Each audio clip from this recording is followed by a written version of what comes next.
Chapter 70. There was no emotional canvassing for votes, no campaign speech. Qin Yitian wanted the class monitor, so she became the class monitor. The muscles on Qin Dahai's face kept twitching as he watched the audience raise their hands in unison. When he saw his sons Qin Tao and Li Yang in the back row also raise their hands in agreement, his heart felt like it was trampled by 10 million wild horses. These two idiots, why did you raise your hands? The only student who didn't raise his hand was Zheng Guodong. Zheng Guodong knew that he was not popular in the class and everyone didn't like him. However, they didn't like him and they were afraid of him. According to Qin Dahai's proposal, as long as no one stood up to oppose in public, then the position of the class monitor could only be him. Whether they were willing or not, they couldn't change this fact. Just as he was thinking about this, Qin Yitian rushed to the podium. Then there was no future he wanted. Zheng Guodong saw Li Yang and Qin Tao sitting next to him also raised their hands. He didn't care that it was in class, so he slapped Li Yang's head and scolded, "Asshole, who told you to raise your hand?" Li Yang saw Zheng Guodong's angry expression, and his body trembled. He quickly withdrew his arm and apologized, "Boss, I accidentally raised my hand wrong." Qin Tao saw Li Yang was beaten and quickly put his arm down. He explained, "I saw them all raise their hands so I was excited and raised them, idiot." Zheng Guodong scolded, gnashing his teeth. At this point, it was impossible for Qin Dahai to force Zheng Guodong to stay. He glanced at Qin Yitian who was standing next to him and felt that he was taller than him. He couldn't do anything about this campus celebrity and said, "Qin Yitian took the initiative to run for the position of the class monitor, which is praiseworthy. Are there any other students who want to run for the position of the class monitor?" No one answered. Everyone looked at Qin Yitian with burning eyes. They did not want to compete with Qin Yitian. Qin Yitian wanted to be the class monitor, so they were willing to let her be the class monitor. What was a princess? What is a queen? That's what it is. No matter how strong her aura was, no matter how beautiful she was, everyone still loved her, cherished her, and gave her all their energy. Qin Dahai laughed dryly a few times and said, "It seems that Qin Yitian classmate has won everyone's expectations. Then Qin Yitian will be the class monitor. I hope that Qin Yitian will be diligent in the future. While serving the class well, you will also play a role model. I'm not running for the position because I think I'm the most suitable candidate." Qin Yitian's words were meant for Qin Dahai and the whole class to hear. "I just think I'm better than Zheng Guodong." Zheng Guodong's chest was stabbed again. "I can't be diligent and I can't be a role model. Even if I become the class monitor, I may still skip class and sleep and not hand in my homework. You may even suddenly find that I disappear for a few days, and there will be no change from before. Qin Yitian, we are willing to elect you as the class monitor. Yes, the last time we learned Rainy Alley, you wore high heels and walked over and over again. Qin Yitian, we all know what kind of person you are. Do whatever you want to do, don't feel pressured."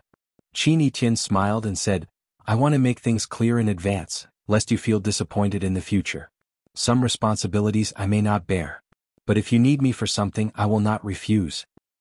"That's it," everyone said. Qin Yitian nodded and said, "Then from today on, I am the class monitor of Class 9. Clatter. A warm applause resounded in the classroom.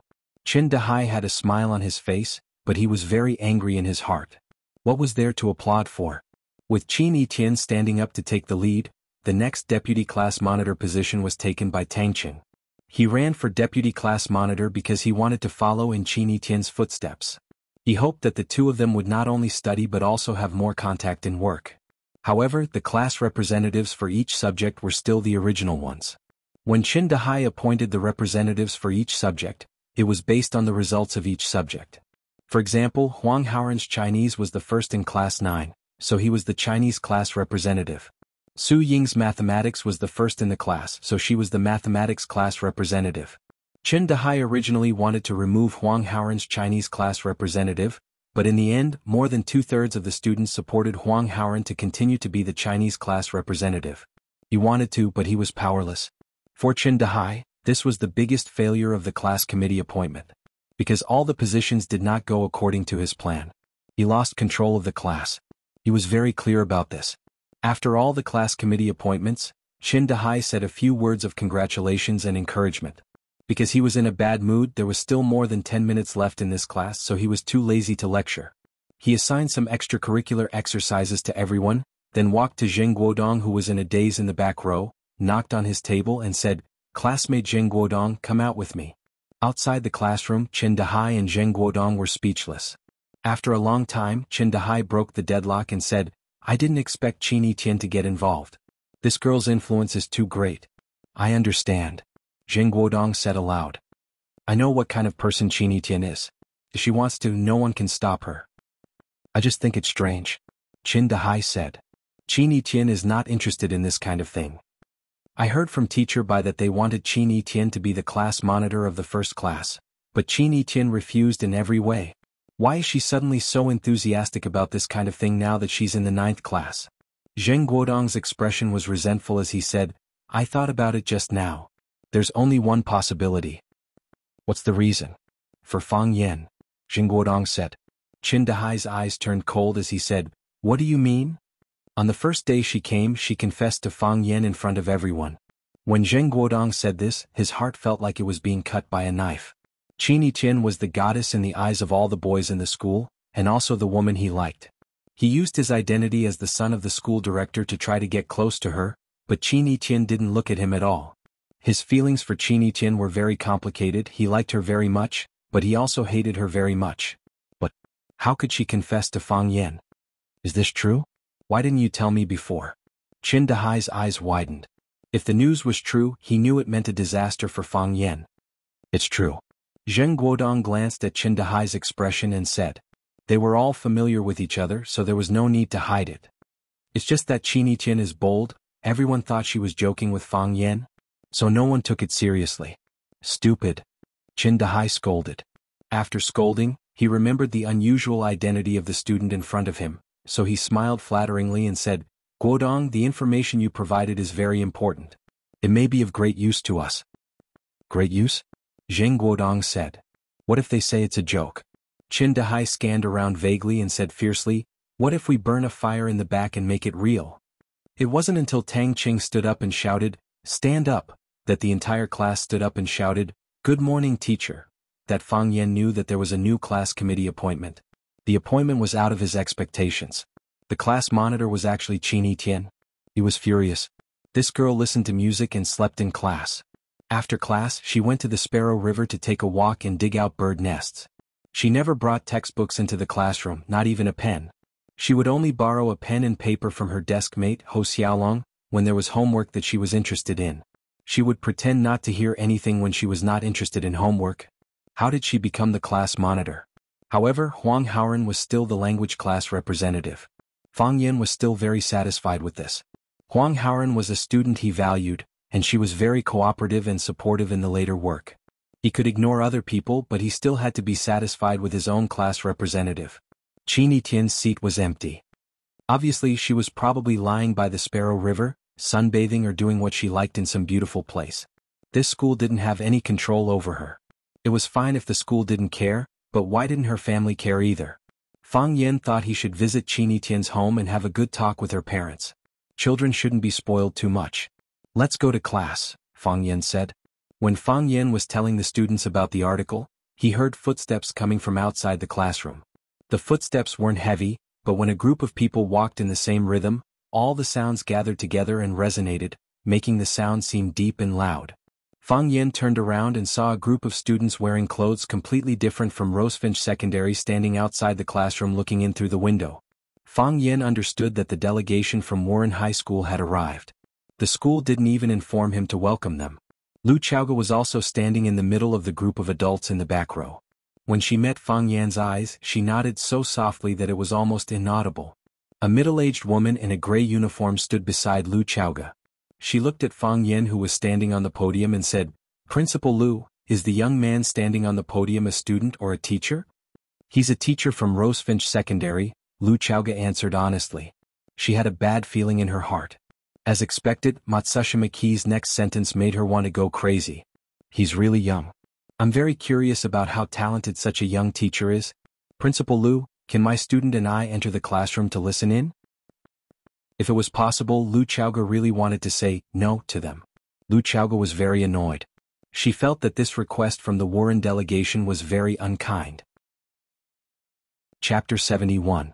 Principal Lu, is it difficult? Matsushima Maki asked again when he saw that Lu Chaoga did not agree. She spoke in English, which was not difficult at all for Lu Chaoga, who who had studied in the United States. It was not difficult, but it was very difficult. Before the Warren Business Mission Group came, the school was worried that Fang Yen would do something that would affect the school's reputation again. So, the board of directors and the management specially entrusted Lu Chaoge and Fang Yen to discuss how to appease Comrade Fang Yen. Now, Fang Yen kept quiet, but the Warren Business Mission Group took the initiative to come to them. Lu Chaoge knew that if she agreed to Matsushima Ki's request, then things would develop in an uncontrollable direction.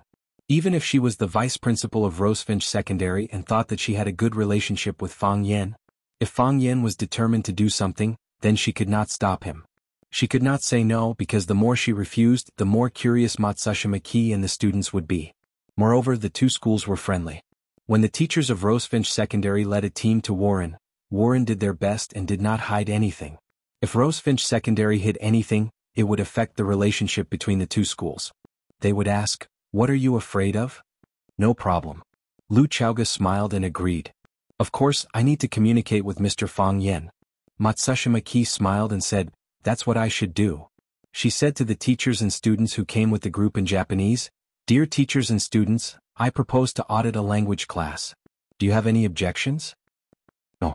The students of Warren High School answered with a smile. Their voices were very uniform and soft. They would not disturb the students of Class 9 and the surrounding classes. Lu Chaoge stood at the door of the classroom and said, "Mr. Fang Yen, I have something to discuss with you." Fang Yen walked to Lu Chaoge and said, "Principal Lu, what's the matter?" "The people behind me are the teachers and students of Warren High School. They are very interested in you and want to listen to your class," Lu Chaoge said. "Are you interested in me?" Fang Yen laughed. "Principal Lu must be very worried, right?" Fang Yen. Lu Chaoge was exasperated. "I listened to you guys and stayed quiet. I didn't do anything." Fang Yen was ordered to stay quiet by the school, so he was holding back his anger. Now that he had the opportunity, he naturally wouldn't give up so easily. Although his sarcasm would only make Lu Chaoge and the others feel a little uncomfortable, but thinking of their discomfort, Fang Yen felt much better.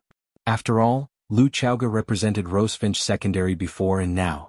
Now they're taking the initiative to look for trouble. They're not looking for trouble, they're just listening.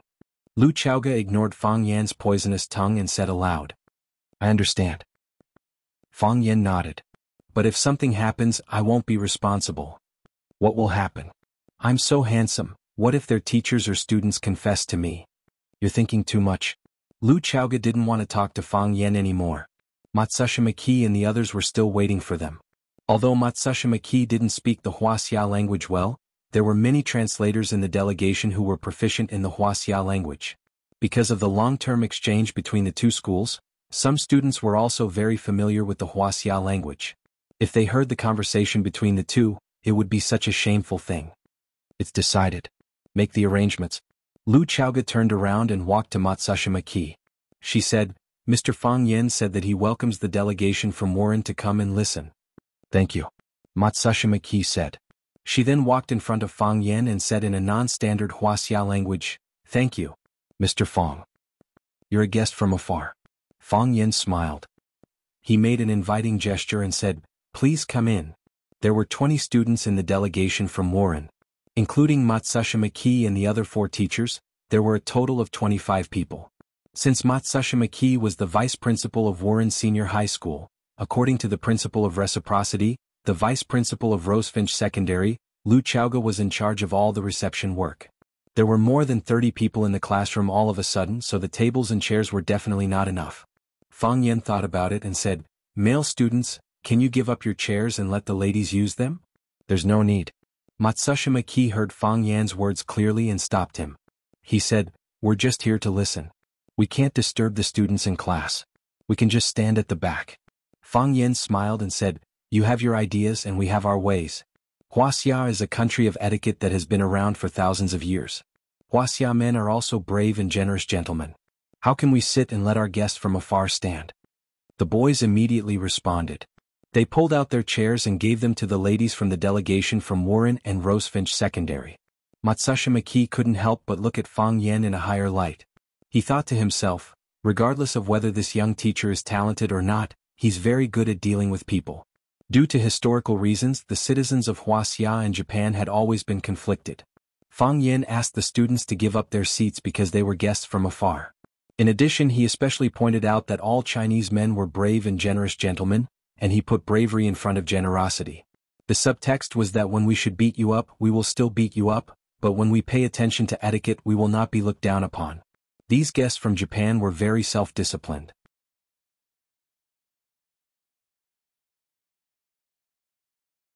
Flowers drift and water flow, a kind of lovesickness, two kinds of idle worries. Every student had the most beautiful poem in their heart, so everyone answered very enthusiastically. Qin Tian skipped class and was not around. More than 30 of the 40 students in class 9 answered this question. Matsushima Ki saw this and nodded to himself, thinking that the teacher's lecture was not boring and could stimulate the students to participate. This young teacher did a good job. Some of the students understood the Huaxia language and could directly feel the beauty of the poems that Fang Yan spoke. There were also some students who did not speak the Huaxia language well, so they could only rely on translators to help. Of course, although the translators knew how to translate the language, they were limited by their level of education or did not have a deep understanding of the poem, so the effect of translating into Japanese was naturally greatly reduced. When the class was about to end, Fang Yan allowed the students to ask questions freely. A middle-aged man with sparse hair stepped forward and spoke in fluent Huaxia language. Teacher, hello. I am Saburo Fujino, a national studies teacher at Warren University. Just now, when I heard the beauty of your poems, my heart was greatly shaken. Huaxia culture has a long history. Poems from the Tang and Song dynasties can be heard in any corner of the world. What I don't understand is, the Huaxia people have so many years of culture and history and have produced so many outstanding sages. Why is there such a strange saying now? What is it? Fang Yan asked with a smile. The troublemaker is here? With this thought in mind, he subconsciously glanced at Lu Chaoga, who was sitting in the back row.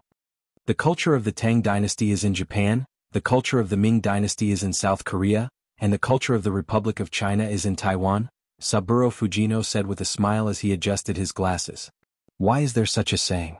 Could it be that the people of Huaxia are unwilling to inherit the excellent culture left behind by their ancestors? Chapter 72. There is a saying among the people, if you want to learn about the Tang culture, you can go to Japan. If you want to learn about the Song culture, you can go to Korea. If you want to learn about the Yuan culture, you can go to Mongolia. If you want to learn about the Ming culture, you can go to Myanmar. If you want to learn about the Qing culture, you can go to Hong Kong. If you want to learn about the Republic culture, you can go to Taiwan. The meaning is that the essence of the Tang culture was inherited by Japan, the essence of the Song culture was inherited by Korea, and the essence of the Republic culture was inherited by Taiwan.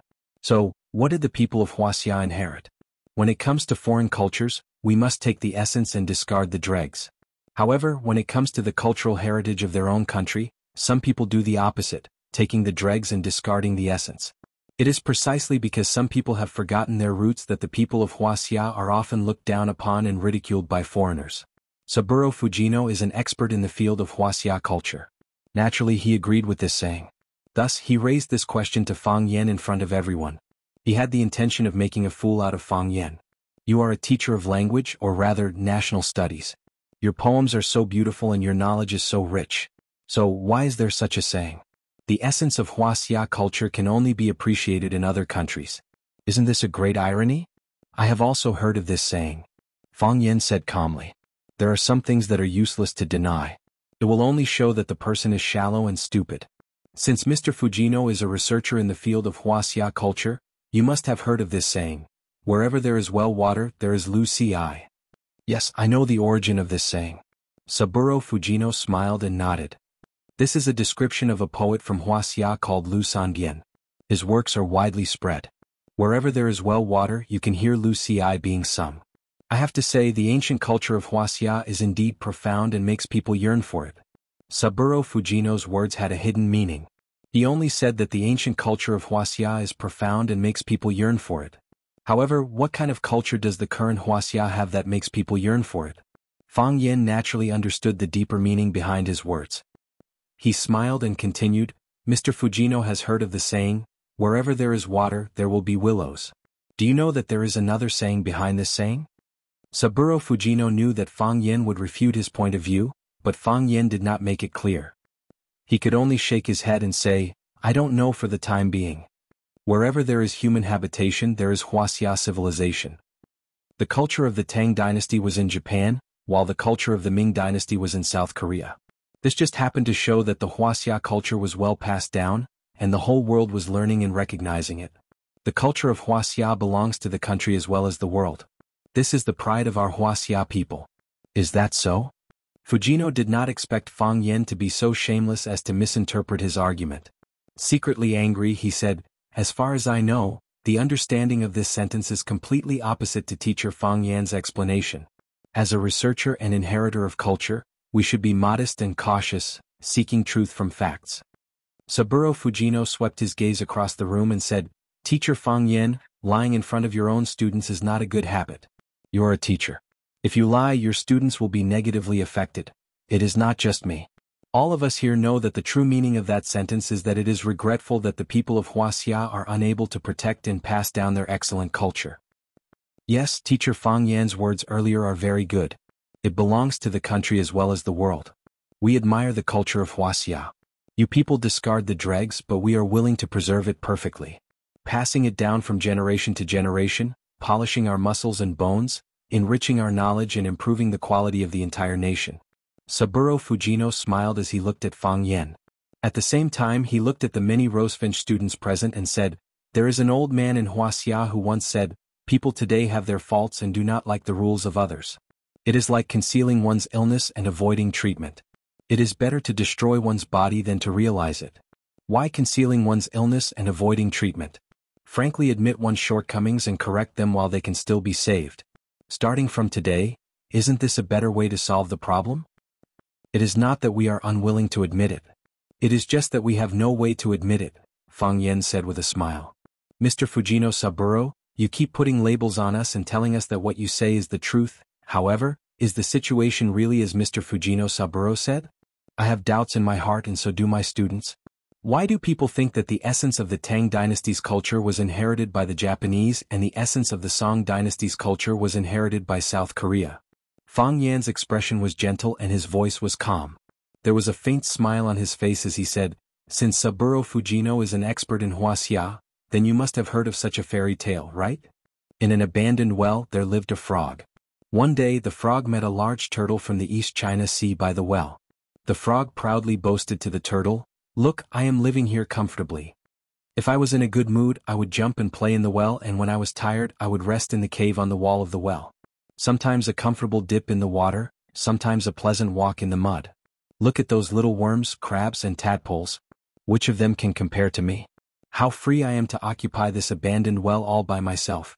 Why don't you go down the well and have a look around?' The sea turtle didn't take the frog's invitation seriously and said, 'Have you ever seen the sea? The vastness of the sea was more than 1,000 miles. The depth of the sea was more than 10,000 feet. The well could dry up, but the sea never had an end. I prefer to live in the sea because that is the real world. You sit in the well all day, how can you know the vastness of the world?'" After Fang Yen finished his story, the classroom became lively. The students of Class 9 were naturally excited and overjoyed. When they heard Saburo Fujino attacking Huaxia's cultural heritage, they became unhappy. However, they could not stand out and object. This was because the Wu Ren delegation was a guest from afar. If they were too agitated, the school might punish them. However, Fang Yen was not afraid of the school's punishment. He also ignored the fact that the leaders of Rosefinch Secondary were right in front of him. He said what needed to be said and fought for what needed to be fought for. He wasn't cowardly, he didn't run away, he had a point of view, a story, and his words were sharp, making people feel comfortable. Who would be willing to be slapped in the face on their own turf? Mr. Fang is really flattering. Mr. Fang's story was well told, it was wonderful. That's right, how can a frog in a well know the vastness of the sea? Unlike the students, the leaders and teachers of Vermilion Bird High School looked a little unfriendly. Jia Siding, the leader of the language team, whispered to the teacher beside him, "You don't know when to back off. How can you speak to a guest like that? I'm afraid things are going to get worse." That's right. If the guest gets angry and cancels the fellowship with Rosefinch Secondary, it will be a big loss of face. "Principal Liu, you have to stand up and say something." Liu Chaoga sat beside Matsushima Ki, expressionless and silent. If the students of Rosefinch Secondary reacted with joy and the teachers of Rosefinch panicked, then the representatives of Wu Ren delegation reacted with anger. Those who were familiar with the culture of Huaxia or could understand the language of Huaxia turned gloomy when they heard Fang Yan's story. This was a story of looking at the sky from the bottom of a well. In Fang Yan's words, they were the frogs sitting leisurely in the well. How could they accept such a verbal attack? After listening to the translation, some members of the delegation who did not understand the language of Huaxia looked at Fang Yan with hostility. This was a disgrace and an insult.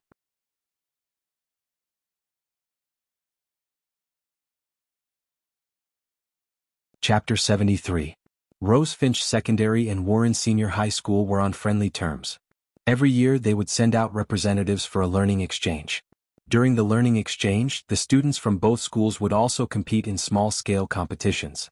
For example, a speech competition, a quiz contest, sprinting and other physical fitness competitions. Thus, when Saburo Fujino proposed a competition, no one present was surprised. It was supposed to be a competition, just that someone had brought it forward. The problem was, if Fang Yan were to accept the challenge, would his class represent Rosefinch Secondary? Would Rosefinch Secondary be willing to be represented by Fang Yan's Class 9? In the past, it would be the top class that would send their students to participate in the reception. Compete in what? Oh. Fang Yan asked. Let's compete in tea ceremony, calligraphy, and fencing, Saburo Fujino said confidently. If we lose, then I will take back what I said earlier and apologize to you in front of everyone. All right. Then it is decided, Fang Yan said. When will it begin? No rush, Saburo Fujino sneered. This kid was too cunning. He had only mentioned how they would apologize if they lost, but not how they would be punished if they lost. If your side loses, then what? It is impossible for my side to lose, Fang Yan said, waving his hand. He felt that this was an impossible matter and not worth wasting time discussing. What if we lose? Saburo Fujino was once again filled with anger. Fang Yan was like an inflatable balloon. With just a few words and a few puffs, he was able to fill up this big balloon. Fang Yan thought about it and said, if my side loses, I will also apologize to you and admit that what you said about Tang Dynasty culture in East Asia is correct. It's a deal, Saburo said. Fang Yan rolled up his sleeves and asked, when will the competition begin? Should we compete in tea ceremony, calligraphy, or fencing? How about we start with fencing? Everyone likes to watch a good show. Let's have a good show first?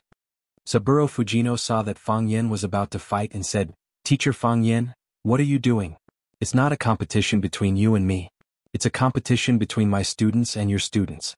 Whether the Huaxia culture can be passed on or not is not up to us teachers to decide. It's up to the future of these countries.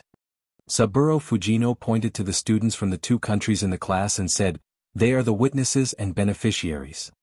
Whether or not the Huaxia culture has been inherited, teacher is the most qualified to speak. If a teacher's ability was mediocre, how could he have the qualifications to impart knowledge to his students? You are a teacher and so am I. Why don't we just compete? Simple and direct. Fang Yan thought that if this kid agreed to spar with him, he would break his limbs first. Let's see how he could compete in tea ceremony and calligraphy. If you want to compete, then you and I will add another round. However, that will be after the competition between these students, Saburo Fujino said. He knew that Huaxia was someone who cared a lot about face. Thus, he would not be able to withstand being goaded. He sneered and said, Teacher Fang Yan, do you not have confidence in your students? Fang Yan looked at the students below the stage and asked, do you have confidence? Yes. The students of Class 9 roared. Their emotions were stirred up and their faces were filled with excitement. You see, Fang Yan smiled. They are full of confidence and so am I. Since Mr. Fujino has challenged us again and again, then we can only accept the challenge. Truth be told, I really do not want to do this. What? I have to bear the risk. If I lose, some people in the school will say that I, Fang Yan, am incompetent and want to kick me out. If I win, those who say that I am incompetent will think that I am destroying the relationship between the two schools and want to kick me out. Tell me, is it better for me to win or lose? Li Ziqiang, Jia Siding and the others felt a burning pain on their faces. They had already made up their minds. They would use this incident to find an excuse to kick this kid out. They did not expect that Fang Yan would not defeat his opponent. Instead, he would attack their faces from both sides. What do we Huaxia people care about? Peace is the most important.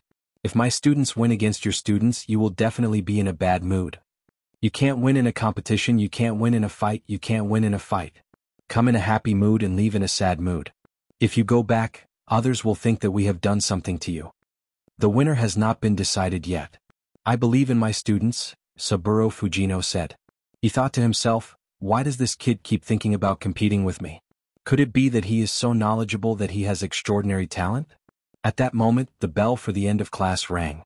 Even though the Japanese students were dissatisfied with Fang Yen, they still stood up politely and bowed in unison. You have worked hard. The Wu Ren inspection team lined up and left the classroom in an orderly manner. Matsushima Maki looked at Fang Yen with a thoughtful expression. From the beginning to the end, Lu Chaoga's face did not show any expression. No one could tell what her true attitude was. After all the outsiders had left, there were only the students of Class 9 left in the classroom. Fang Yen walked over and closed the classroom door. It was noisy outside the classroom, but inside the classroom, it was so quiet that one could hear a pin drop.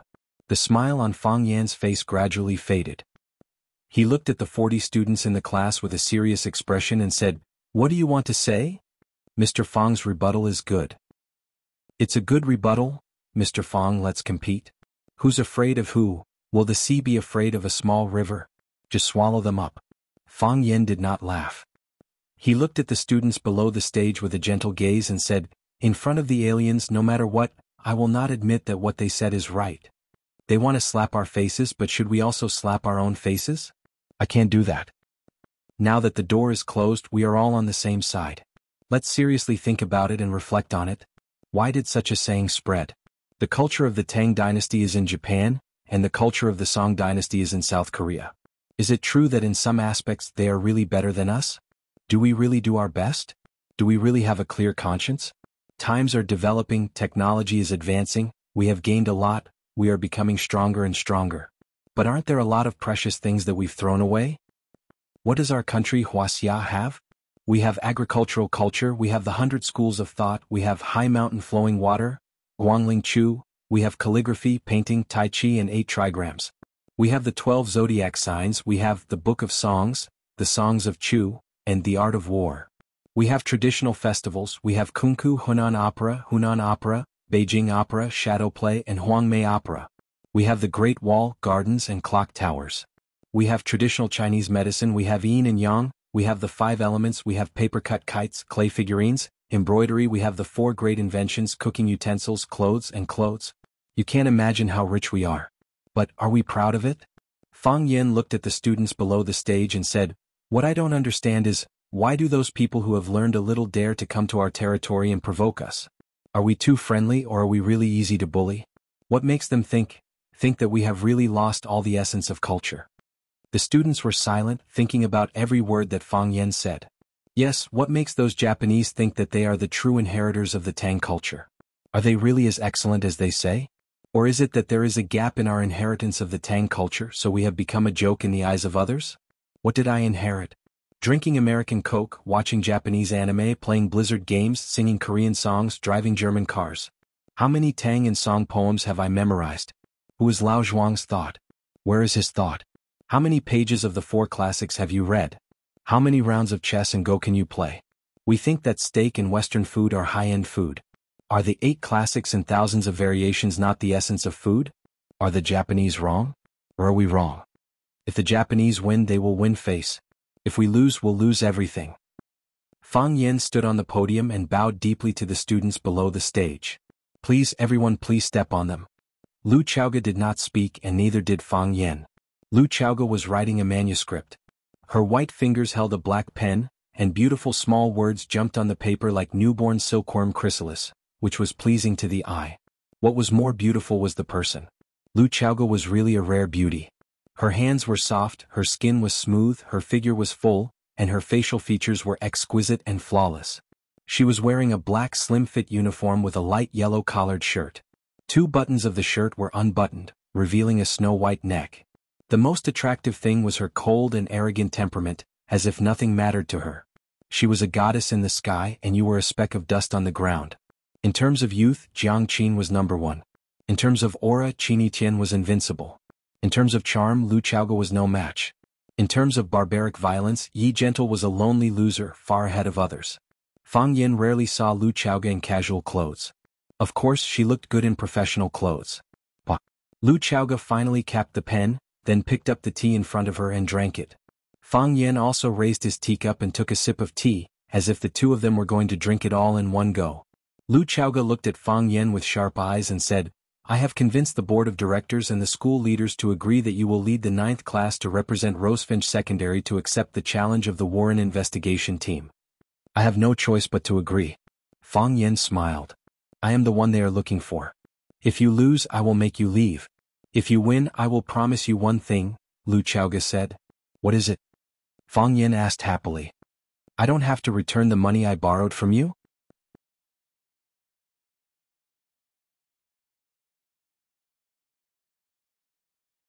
Fang Yen squinted his eyes and smiled, saying, Our class is full of talents. Any one of us can beat them down. Be more serious. To be honest, I already have candidates for calligraphy and fencing. But regarding the tea ceremony, I have to go back and do some research, Fang Yen said. After all, I've never had tea with a student before. If I really can't find anyone, can I borrow one from another class? Lu Chaoge looked at Fang Yen and thought, if you haven't had tea with a student before, have you fought with a student before? It was quite possible that he had struck despicable before. I have a candidate, Lu Chaoge said. Who? Qin Yitian. Qin Yitian? Fang Yen was stunned. Is this woman really the omnipotent Ultraman? Is there anything she doesn't know? It's the candidate recommended by Principal Zhang, Lu Chaoge said. Lu Chaoge had never had tea with Qin Yitian, and the two had never even had direct contact. However, after the meeting, Principal Zhang Xiaofeng specially made a phone call to recommend a candidate for the tea ceremony. Lu Chaoge kept it in mind. She believed that Principal Zhang Xiaofeng wouldn't play any tricks on this kind of thing. After all, if they lost the competition, Lu Chaoge's face would be damaged, and Principal Zhang Xiaofeng would be the most shameful person. After all, he was the principal of Rosefinch Secondary. Principal Zhang. Fang Yen thoughtfully looked at Lu Chaoge. Principal Zhang sent Qin Yitian to the ninth class, and they have a good relationship? Could Qin Yitian be Principal Zhang's daughter? Adopted daughter? Lu Chaoge's face slightly changed and she said, Don't make wild guesses about the leader's family affairs. Haha, just kidding. Fang Yen laughed and said, I know Principal Lu is busy, so I won't bother you. I'll talk to Qin Yitian and see if she can spare some time to come to class tomorrow. It's really pitiful for a teacher to be like me. You must win. Lu Chaoge said very firmly. Don't worry, it's hard to lose. Fang Yen indifferently waved his hand and said. He walked to the door, then turned to look at Lu Chaoge and said, If you win, will you really promise me one thing? Yes, Lu Chaoge said. After thinking for a while, she added worriedly, As long as it's within my ability. Don't worry. I'm not that kind of person who doesn't know what's good for me. Fang Yen said. Just now when I said that you don't have to pay back the money you owe, it was a joke. Don't take it to heart. I understand. Lu Chaoge nodded. If you are really willing to promise me one thing, then lend me another sum of money. I'm a little short of money now and life is very stressful. Get out. Lu Chaoge threw the pen holder on the table at him. Qingfeng Tea House. The owner of the tea house was called Duan Yujun. He opened the tea house in front of the school because it was a busy main road with more people. Another reason was to attract the business of the teachers and parents of the students. If the teachers wanted to talk to their friends about something, wouldn't they come to his tea house for a cup of tea? When the parents of the students came to pick up their children, wouldn't they come to his tea house when they were bored? However, what Duan Yujun couldn't understand was why there was a large group of students all of a sudden today. Not only were there students in Rosefinch Secondary's uniform, but there were also Japanese students speaking Japanese. Since he couldn't understand, he didn't want to think about it. He ordered the waiters to welcome the guests warmly and try to satisfy the various requests of the guests. He had to make these students feel at home. The reason why he came to Qingfeng Tea House was because he had his own difficulties. There was a conference room in the school, but there was no corresponding tea set. There were tea sets in the headmaster's office and the vice-headmaster's office, but they were not complete. Also, the space was too small to accommodate so many people at once. Therefore, Fang Yen suggested to hold the competition at Qingfeng Tea House in front of the school. He often drank tea here with Huang Haoren's father, Huang Wenxiang, so he knew that Qingfeng Tea House's environment was good. Also, there were often people competing tea here, and all kinds of tea sets and utensils were available. Since it was a competition, they needed to set the judges first. Otherwise, they would argue that it was good for them and argue that it was fragrant for them. If they couldn't come to an agreement, they would end up fighting. Lu Chaoge and Nori Matsushima discussed for a while and decided that both of them would be the judges. The other judge would be Duan Yujun, the owner of Qingfeng Tea House. Lu Chaoge went to talk to Duan Yujun and Duan Yujun naturally agreed. The reason why he opened a tea house here was because he was a tea lover. Not only did he drink tea, but he also often accepted tea challenges from others. He could be considered a famous tea master in Huaqing. Duan Yujun understood the reason and knew that the students of Rosefinch Secondary were going to have a tea ceremony competition with the Japanese students here.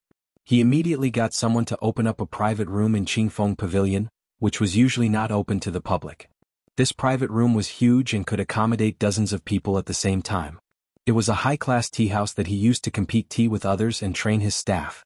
Some of the people were sitting while others were standing apart from each other. It didn't make people feel crowded. Everything was ready and waiting for the contestants to enter. Fang Yin sat behind Lu Chaoge, and Li Ziqiang sat next to Fang Yin. Li Ziqiang looked straight ahead but said to Fang Yin, I don't like you. I can't like you either. Fang Yin was stunned. Chapter 75. Tea fighting was also known as tea fighting, or tea fighting. It was an elegant game for the rich and idle people in ancient times.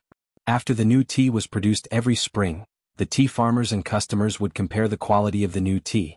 The outcome of a tea fighting competition was like the outcome of a football match today. It was widely watched by the public. From the emperor to the commoners, everyone was keen to participate. Even if there was a tea fight, there must be tea first. According to the rules of a tea fight, both sides would usually bring good tea to the battle. The tea with good quality would naturally have a big advantage in judging the outcome. However, according to this rule, it was obviously unfair to the Wu Ren inspection team. They came all the way from East Asia, so how could they happen to bring good tea suitable for the tea fight? Lu Chaoge and Matsushima Nori discussed and decided to use the same tea leaves and buy tea on the spot at Qingfeng Tea House. In this way, neither the Vermilion Bird nor the Wu Ren investigation team would be able to take advantage of the tea leaves. Both sides could only compete based on their tea ordering skills and control of the heat. Duan Yujun attached great importance to this tea fight, so he took the initiative to say to Lu Chaoge, "Why don't we have a tea? I still have half a pancake of old tree tea in my collection. Originally I was going to use it to fight the Lingnan Tea King. It just so happens that I found a tale of good quality Dahong Pao tea in the past few days, so I decided to donate this half a pancake of pu'er tea to support the education of our Vermilion Bird Middle School. After all, we are neighbors." Lu Chaoge liked drinking tea. She did not know much about tea, but she knew that a pancake of high-quality pu'er tea could be sold for a sky-high price. It was rare for Duan Yujun to donate his collection now. "Thank you, Mr. Duan," Lu Chaoge said gratefully. "The tea fight in your tea house has already disturbed me a lot, and now I'm wasting your collection. I feel really bad." Duan Yujun smiled and said, "I've been drinking tea and competing with people all my life. Today is the happiest day. What? Because our tea ceremony and tea skills have successors." Duan Yujun lowered his voice and said softly, "Besides, I have my own selfish motives. If I use my tea leaves to suppress those little East Asians, I will also be proud, right? I can brag about it to my fellow tea drinkers and it will give me a lot of face." "We'll try our best," Lu Chaoge said. She told Matsushima Ki about Duan Yujun's willingness to donate tea leaves, and Matsushima Ki smiled and bowed to Duan Yujun to thank him. Duan Yujun chuckled and waved his hand, looking very embarrassed. He was indeed embarrassed.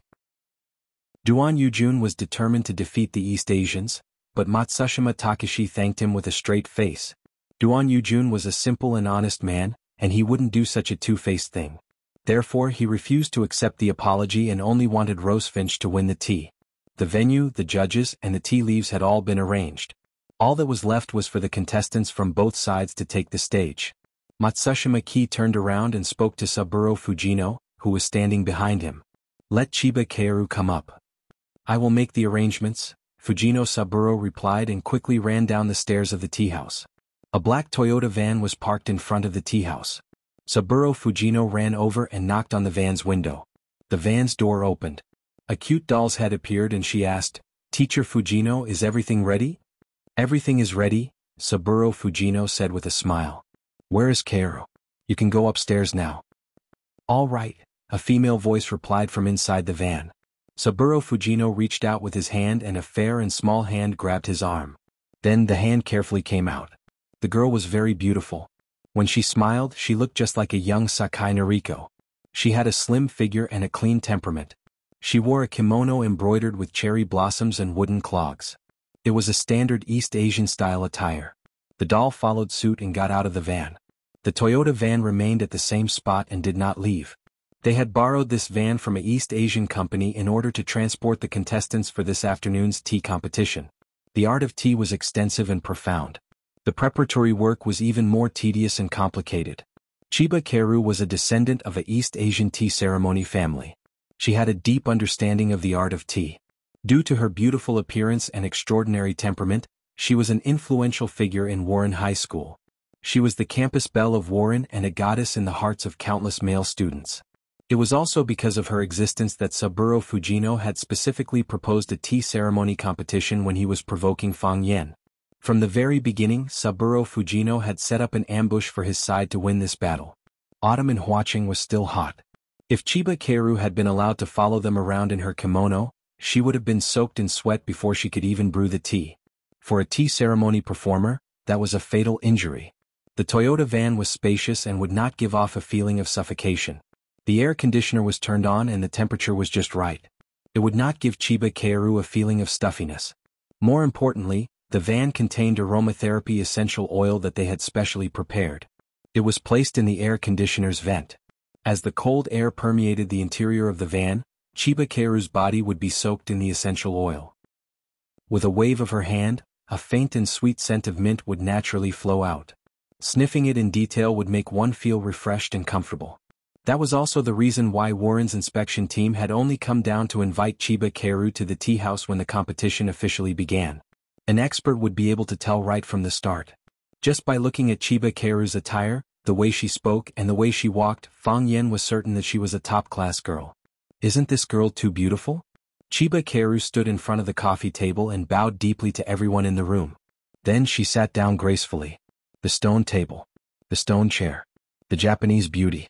They complemented each other and were pleasing to the eye. Fang Yen stood up and said, "Please wait a moment, everyone." He ran to the tea house and took out his phone to make a call. Before he could make the call, a black Rolls-Royce Phantom had already stopped in front of him. Click. The door to the front passenger seat opened. A tall and skinny old man in a gray robe walked to the back quickly and opened the door. "Miss, please," said the old man in a long robe respectfully. "Thank you, Uncle Lin." A familiar voice came from the car. Then Fang Yen saw a scene that made his eyes pop out. He saw a man in a plain white robe. No, it was a traditional Chinese costume. Qin Yitian, who was wearing a white traditional Chinese costume, got out of the back of the Rolls-Royce. After smiling sweetly at the tall and skinny old man, he walked toward Fang Yen. The traditional Chinese costume was simple and elegant. There were no bright red or green flowers to match it. Only the clothes were surrounded by a group of white cranes on auspicious clouds. Each crane was vivid and lifelike. When they walked, they gave people the illusion that they were flying in the sky. When they calmed down, they seemed to be able to hear their celestial cries. It was soft and gentle, yet majestic. She was graceful and elegant, yet she gave off an ethereal aura. To be honest, apart from Qin Yitian, Fang Yen really couldn't think of anyone he knew who could set off this costume so perfectly. Even those movie stars couldn't do it. "Miss, I'll wait for you to go back," the tall and skinny old man said to Qin Yitian. Then he nodded at Fang Yen with a smile and went back to the front passenger seat. The Rolls-Royce left slowly as if it had never been there. However, there was clearly a fairy left in the world. The tea house girl who greeted the guests at the door was about to cry. "What day is it today? Why is everyone dressed so formally? If I had known this, shouldn't I have laid a red carpet at the door of the tea house? Women, why are you making things difficult for us women?" Until Qin Yitian's little hand put on Fang Yen's arm, Fang Yen hadn't fully reacted. He looked at Qin Yitian dumbfounded and asked, "What are you doing?" Qin Yitian smiled charmingly and said, "Tea competition." "It's just a tea competition. Do you need to dress like this?" Fang Yen pointed to the Rolls-Royce that had just left and said, "Did you rent that car? How much is it a day? It's not worth it to use it just for a while, right? It's not just a tea competition, but also a beauty competition. Clothes competition, temperament competition, aura competition. I want to defeat my opponent in all aspects." Qin Yitian thought for a moment and asked, "Wu Ren's side has a beautiful woman, right?" "Yes." Fang Yen nodded. "That's good," Qin Yitian said. "What do you mean?" Fang Yen was puzzled. Didn't women like to beat their opponents? Why did Qin Yitian let out a sigh of relief when she heard that the girl was a beauty? "You don't understand." A smug smile appeared on Qin Yitian's mouth. If Wu Ren's side had sent a man, Qin Tian's appearance would have been amazing. However, everyone felt that she had an unfair advantage. If the opponent was also a beautiful woman and a beautiful woman at that, then if Qin Tian defeated her, it would show her temperament and aura even more. What was the saying again? To see a person's achievement pattern was to see what kind of person his opponent was. To see a woman's appearance was the same. Red flowers needed green leaves to match. If you could stand out among a group of red flowers, wouldn't it be even more amazing? Yes, Qin Tian hoped that her opponent would be stronger. Fang Yan stretched out his arm and helped Qin Tian slowly go upstairs. He felt that he was a little eunuch serving the queen. What was the style of a star? What was the style of a queen? As Fang Yan accompanied Qin Tian upstairs, all the people they met stood on the side and stared at them. No one whispered, no one raised their voices. They held their breath as if they were afraid to disturb the queen's tour. When Qin Tian appeared at the door of the Breeze Pavilion, it was exactly as Fang Yan expected. The whole place was silent, and everyone kept a 90-degree turn posture. As if a magician had cast a spell, they couldn't speak and couldn't move their eyes. At this moment, even the wind outside the window found it difficult to breathe. Chapter 76. Qin Tian ignored everyone's stares. He let go of Fang Yan's arm and walked toward Chiba Keru. Chiba Keru knew that this beautiful and domineering woman was her opponent for the day the moment she saw Qin Tian. One's alcohol tolerance depended on one's character. It depended on how one drank and how one behaved after getting drunk. One's tea taste depended on one's attire and temperament. When a person's mental state was at its peak, the tea fight would naturally be full and mellow, and the tea brewed would naturally be full and have an endless aftertaste. One wouldn't drink alcohol because it would be bitter. It wouldn't harm the tea because the tea would taste like blood. Qin Tian walked toward Chiba Keru step by step. With every step he took, his arrogant attitude and domineering aura got closer. Thud, thud, thud. Qin Tian's footsteps weren't heavy, but they seemed to be echoing in Chiba Keru's heart. Chiba Keru felt like she had lost her mind and was at a loss for what to do. She avoided Qin Tian's gaze to avoid the increasingly powerful airflow that seemed to be able to engulf everything. I'm going to lose. A ridiculous thought popped up in her mind. However, it only lasted for a second before she refocused and looked into Qin Tian's eyes. I must win. Chiba Keru clenched her fists and told herself in her heart. She knew that her opponent was doing it on purpose. She was using her domineering aura to trample on her and her beauty to suppress her. She was using all her advantages. Her essence, chi, and spirit were in an invincible state of excitement. An opponent like that was terrifying and worthy of respect. However, she must win. Qin Tian stood in front of Chiba Keru and looked down at her.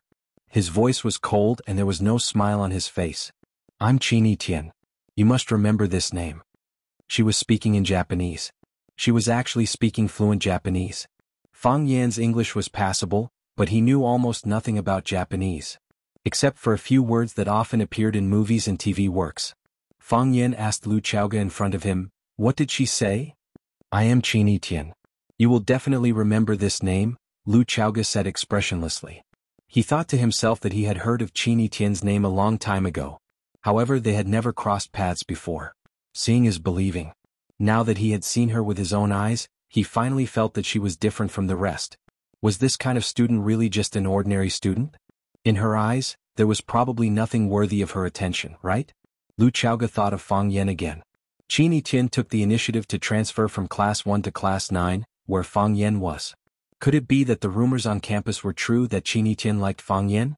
If that was the case, things were going to be terrible. Everything about him is good, but he has bad taste. Lu Chaoga made an appropriate evaluation of Qin Tian in her mind. Fang Yan was also shocked by this sentence. He thought to himself that this woman was really arrogant. She always looked like she was the only one in the world. Chiba Sun couldn't sit still anymore. She stood up and bowed to Qin Tian with a smile. Chiba Sun, please advise me. It's my duty, Qin Tian said. I will let you know what a real tea ceremony is. Chiba Sun wanted to vomit blood. That was just a humble way of saying it. Please advise me, was a common saying among Japanese. Why did this woman take it seriously? Qin Tian walked back to his seat and sat down, waiting for the competition to officially begin. Music, Duan Yujun shouted. Soothing classical music sounded, and the sweet and crisp voice of a young girl echoed in the box of the Breeze Pavilion. Fang Yan listened carefully. The singer was singing the famous tea battle song written by Fan Zhongyan, a scholar of the Northern Song dynasty. Spring comes from the southeast every year, Jianxi is the first to warm the ice. The strange tea by the stream is the best in the world, Wui immortals have been around since ancient times. Last night, where the new thunder comes from, every family laughs and passes through the clouds. The dew buds are scattered in glory, decorated with jade and pearls, scattered on the tree. The harvest is not full, only the essence dares not to be greedy. Grinding cream and baking milk have elegant production, Fang Zhonggui has He Zhongchan. The North Garden will be presented to the emperor, the heroes of the forest compete for beauty first. Duan Yujun was a judge and also the host of this tea battle. He stood in front of the two tea fighters and said, "The tea is pu-er. It's provided by the Breeze Tea House. The water is mineral water and tap water. There are many brands of mineral water and you can choose freely." As Duan Yujun spoke, the waiter of the tea house had already brought more than a dozen kinds of mineral water brands and placed them in front of the two tea fighters. Duan Yujun opened a tea house and was also a master of the tea ceremony. Because he often competed with people, he had prepared enough kinds of mineral water brands in the tea house. It had to be known that the water quality of each tea fighter was different. He had prepared more to take into account the requirements of each tea fighter as much as possible. Qin Yiqian waved his hand and said, "I'll bring my own water." As soon as Qin Yiqian's voice fell, he saw a few boys carrying a small stove in. The charcoal fire in the stove was burning brightly, and on the stove, a copper pot was making a crashing sound. The water had just boiled, white smoke was rolling and water vapor was filling the air. The tea immortal Lu used the classic of tea said, "To boil tea the first fire is charcoal and the second is firewood. Charcoal stained with oil, firewood or rotten materials can't be used as fuel. If you don't pay attention to the details, it will be difficult to make a fine product." From this, it could be seen how broad and profound the culture of tea was. How clear and thorough our ancient people's research was. In the art of tea fighting, the tea was valued for its freshness, and the water used for tea fighting was valued for its freshness. Mineral water was stagnant water that had been processed, and the quality of tap water was even more worrying. However, when there was really no other way, the tea fighters could only use mineral water. That was because there was no other choice. They couldn't go to the deep waters and old forests to fight tea, could they? Even if they found a suitable spring, how could they bring the tea fighting tools there? Qin Yiqian didn't hide it. He pointed to the copper stove on the charcoal fire and said, "This is running water from Tiger Mountain. It's transported by water. The lotus leaves cover the surface so it won't attract dust and waste gas. It's clean and natural." Duan Yujun was in a dilemma. Qin Yiqian was using the running water from Tiger Mountain. What if the East Asians felt that it was unfair? However, even if they were not satisfied, Duan Yujun couldn't solve this problem. He himself used mineral water to fight tea with others. Where could he get the running water from Tiger Mountain? Although Tiger Mountain was part of Huaqing's territory, it was far away and the mountain roads had not been developed. They could only travel by water. Who would have the thought and ability to go there and bring back a bucket of spring water? What Duan Yujun didn't expect was that someone would actually do it. Moreover, the person who did this was the famous Du Qing of Huaqing. Yes, Qin Yiqian's water was provided by Du Qing. Strictly speaking, Du Qing's water was provided to Lu Gong. Fang Yin had specially borrowed the spring water from his grandfather for Qin Yiqian to use for the tea fighting competition. Someone translated Duan Youjuan's words to the Warren inspection team. Saburo Fujino panicked and said, "This is cheating. Who doesn't know that the water quality is the most important in the tea ceremony? If the water quality isn't good, how can the brewed soup be good? This is unfair to our side. I strongly protest." The others also questioned and said yes. Huaxia was too cunning. Because we came from afar, they took advantage of us in terms of raw materials. If they won like this, they wouldn't be considered capable. If they're not convinced, they can go to Japan and compete again. Qin Yiqian waved her hand and said heroically, "Wu Ren can share the water from the copper pot with me." As soon as she said that, everyone fell silent. Those who had been clamoring just now seemed to have been slapped to the ground by her. They didn't even have the strength to get up. "Didn't you say that I wanted to take advantage of you?" "Sorry, I don't want to take advantage of you. The tea is the same tea, the water is the same water, I will still win." Fang Yin was happy. Even though she didn't like Qin Yiqian's arrogant, condescending, and straightforward personality, she found her to be quite adorable today. Only she could act like this, and only she could speak and act in such a natural and harmonious manner. This was Qin Yiqian, the Qin Yiqian who never hid her edge. Lu Chaoga nodded slightly as well. She thought that this sentence would determine the winner of this tea ceremony. A tea ceremony wasn't just about the color of the tea or the soup, but also the breadth of mind of the tea drinker. No one present could match Qin Yitian's generosity. She was far inferior to him. Chiba Sun didn't feel happy when she heard Qin Yitian's invitation. Instead, she looked gloomy. She stood up and bowed slightly to Qin Yitian. "Thank you for your kindness. However, I've decided to use mineral water. When I first learned the tea ceremony, my father once said that if your heart is sweet, then the water you use will be sweet as well. I know what this competition means, so I'll do my best. I have a sincere heart, so the water I use will be sincere as well." She couldn't accept Qin Yitian's invitation, because if she had done that, the winner of this tea battle would have been decided in advance.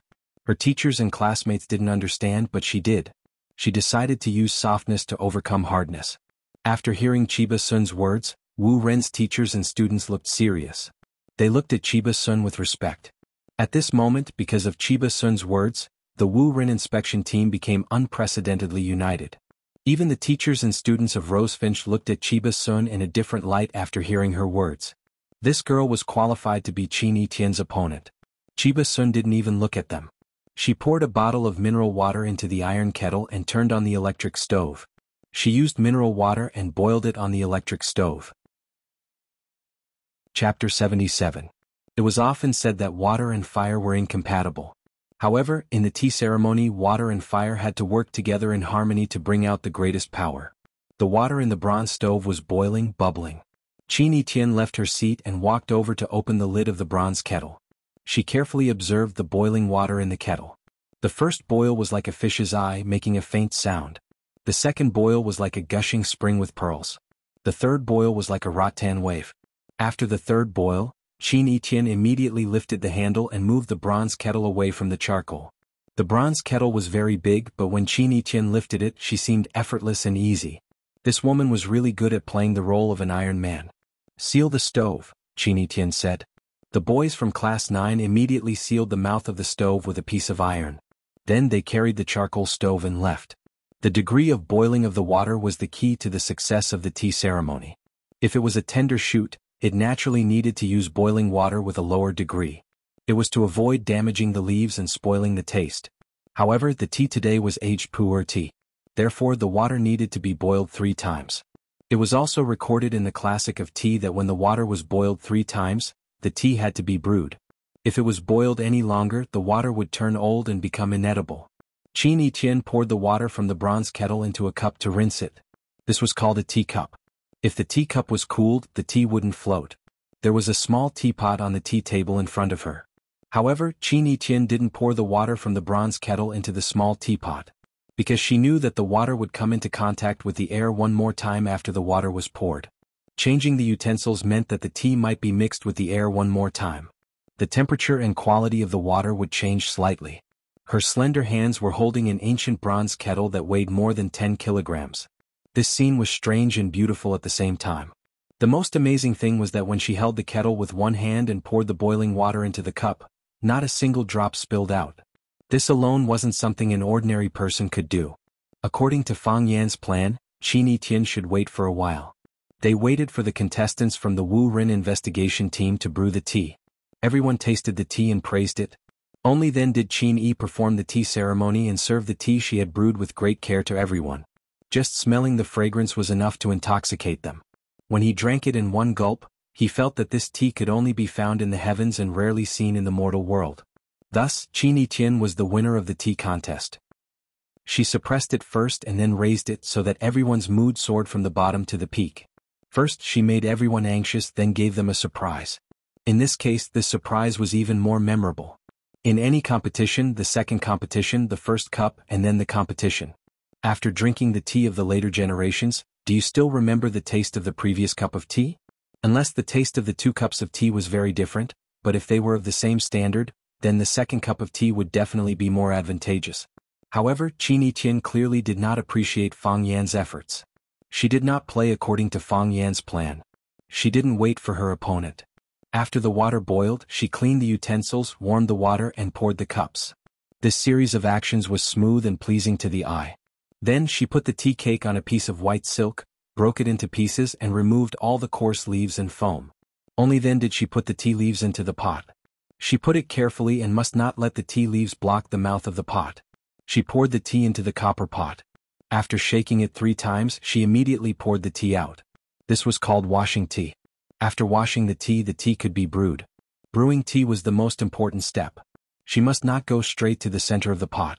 First, one corner and then the other corners. The spout of the copper pot was raised, strictly following the principle of high rush and low sprinkle.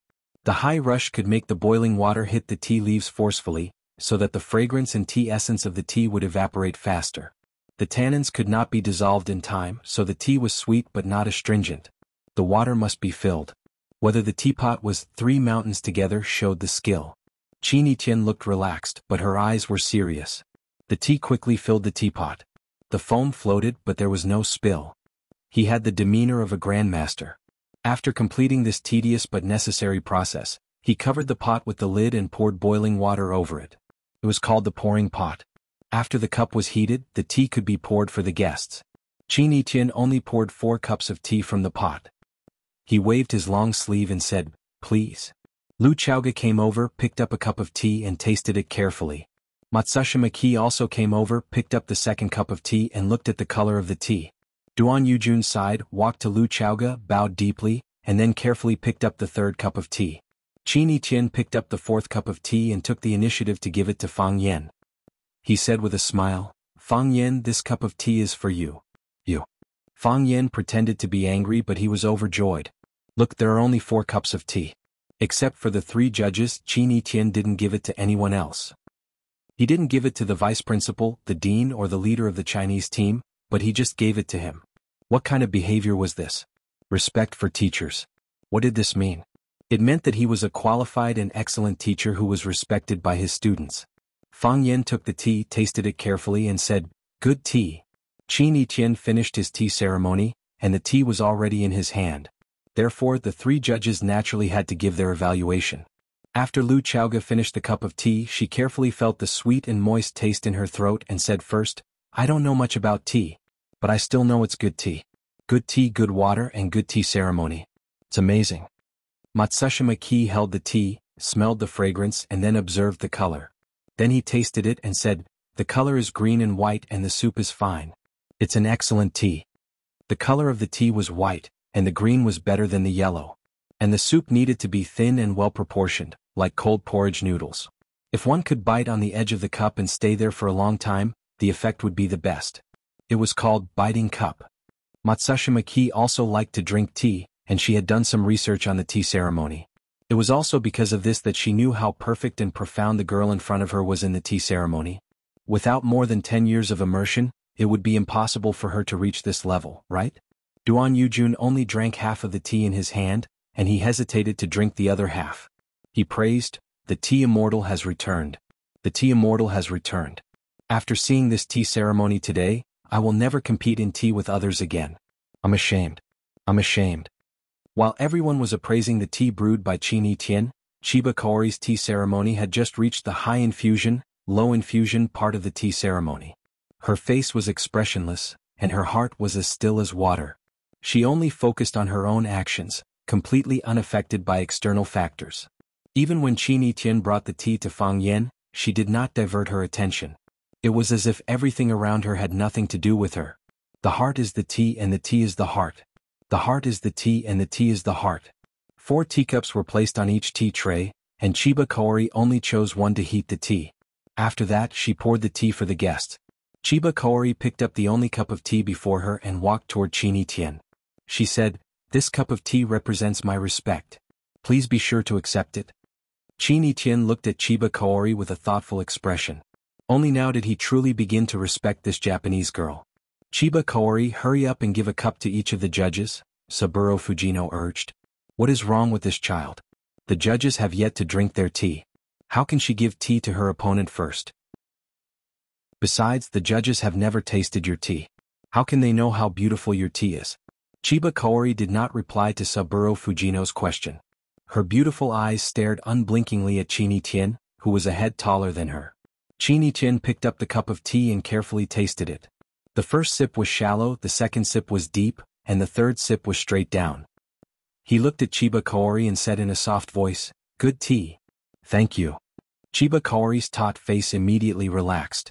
She gave a 90-degree bow toward Chin-Etienne and said gratefully, "Thank you." Saburo Fujino could not be bothered to maintain his composure. He quickly ran toward Chiba Kaori and grabbed her shoulder. He shouted, "Chiba Kaori, what are you doing?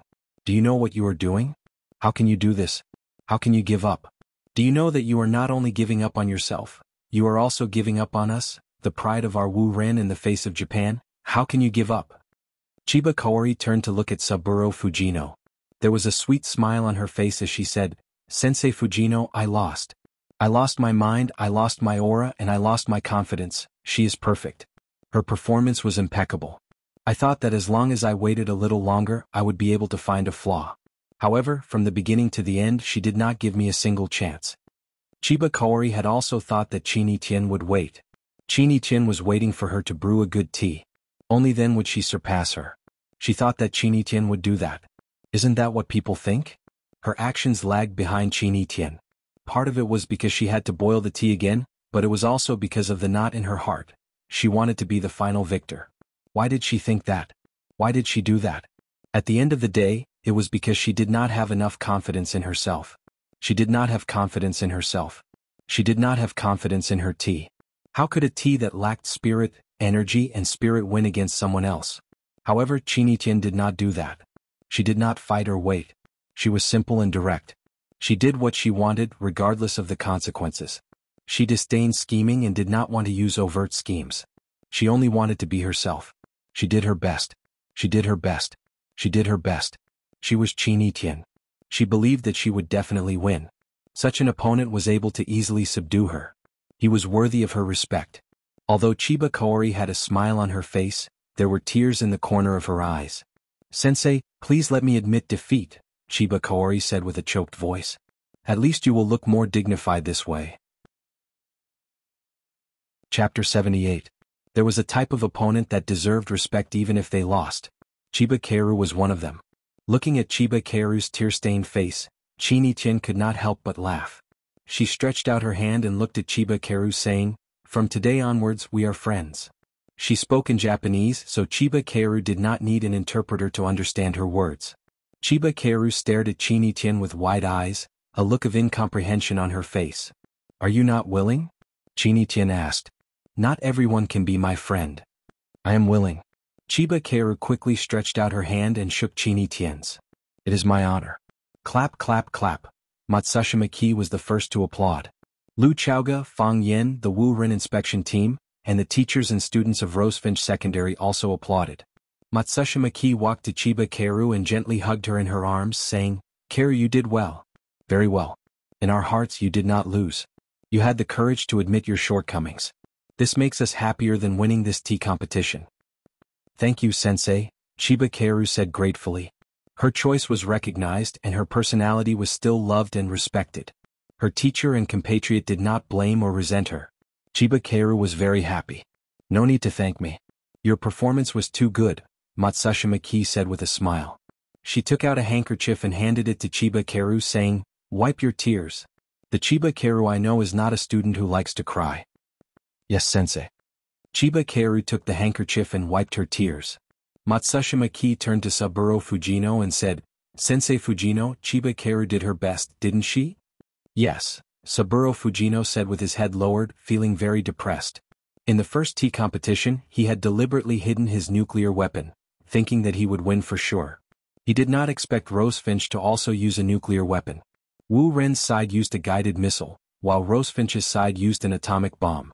This was too much. "So, please maintain your manners, okay?" Matsushima Ki did not let go of Saburo Fujino that easily. With a sharp look in his eyes, he said, "You should know that you represent the pride of Takehito and the face of Japan." "Yes. I understand," Saburo Fujino apologized profusely. "I was too excited." Matsushima Nori also knew that berating his own team members in front of outsiders would make them look down on him. Even if he was dissatisfied, he could only hide his emotions in his heart. She walked in front of Lu Chaoga and said, "Wu Ren lost the first tea ceremony competition. I'm sincerely convinced. Friendship first, competition second." Lu Chaoga comforted him in a soft voice. At this time she was too embarrassed to smile too obviously, although she was very happy in her heart. Then shall we proceed to the second round of the competition? Matsushima Nori said. I hope Wu Ren can win the next match.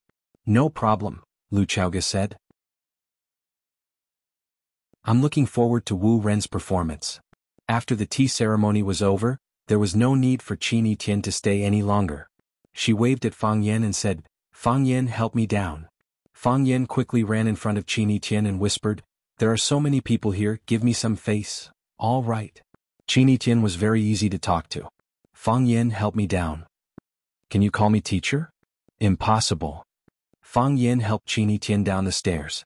After standing in front of the tea house for less than 2 minutes, the black Rolls-Royce Phantom stopped in front of them. This time, Fang Yan did not wait for the little old man to get out of the car. He rushed over and opened the rear door. Fang Yan said to Qin Yitian, thank you for your hard work today. Go back and have a good rest.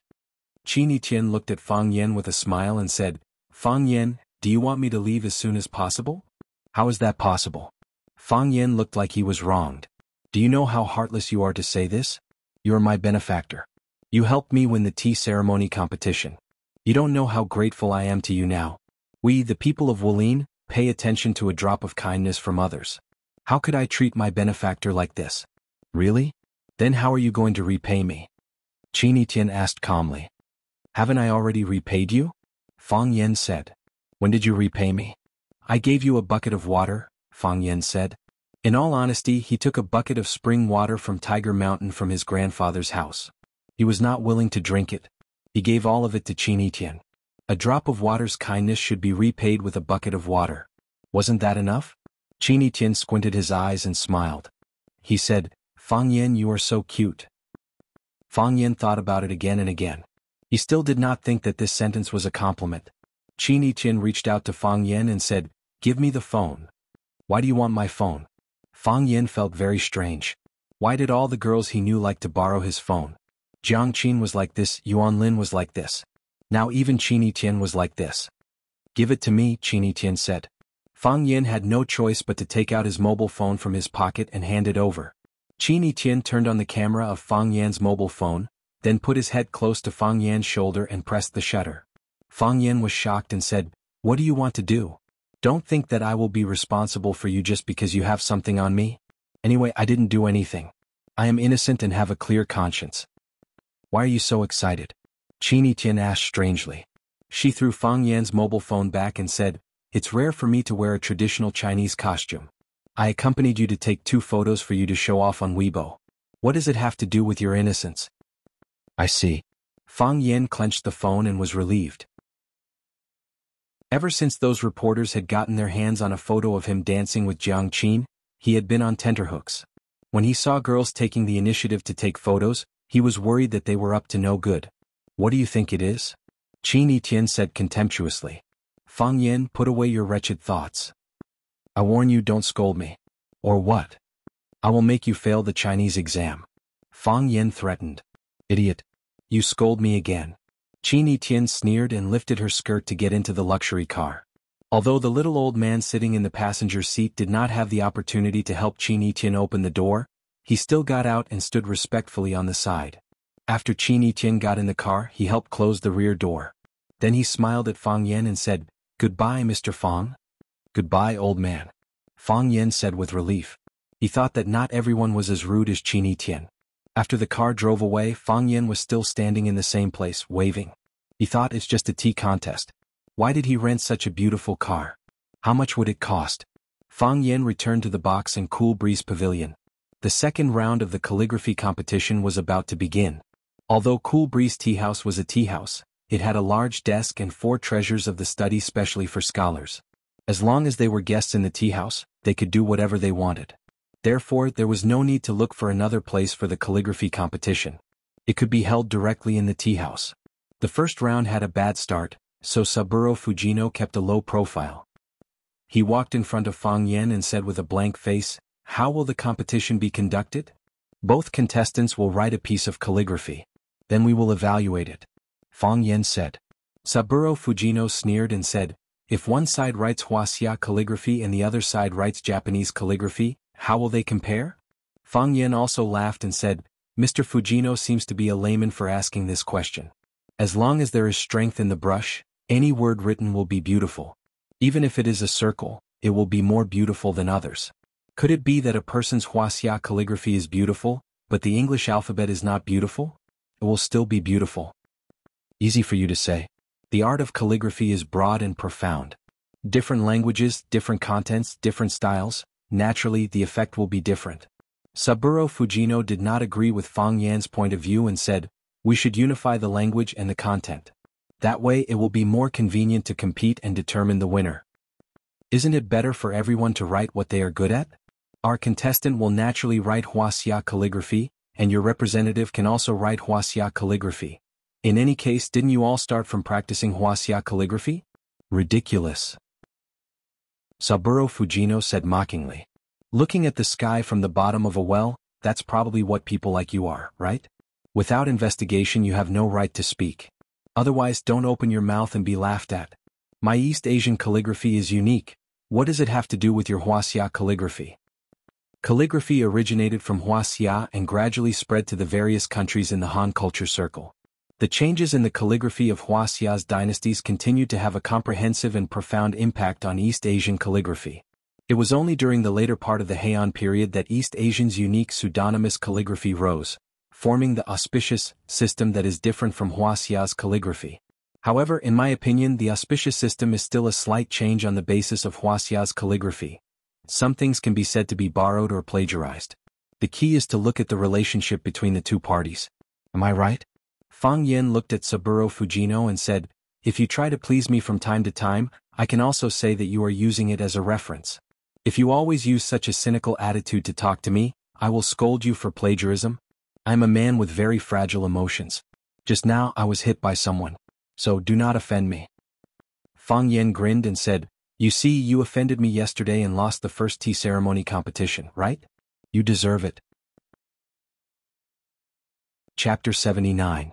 After a long and unfriendly discussion between Fang Yen and Saburo Fujino, they finally decided on the general rules for the calligraphy competition. First, there was no limit to the language. Second, there was no limit to the content. Third, there was no limit to the style of the calligraphy. Yes, you can write a long poem or you can write a single word. As long as it was something you were most proficient in, you could participate in the competition. Calligraphy had its own characteristics. Some people's every word was very beautiful, while some people only learned a single word for decades, but that one word was the essence of calligraphy. Could it be that a calligrapher who wrote a single word was not a calligrapher? Obviously not. Today they were only competing in calligraphy. Therefore, a long piece was calligraphy and a short piece was calligraphy.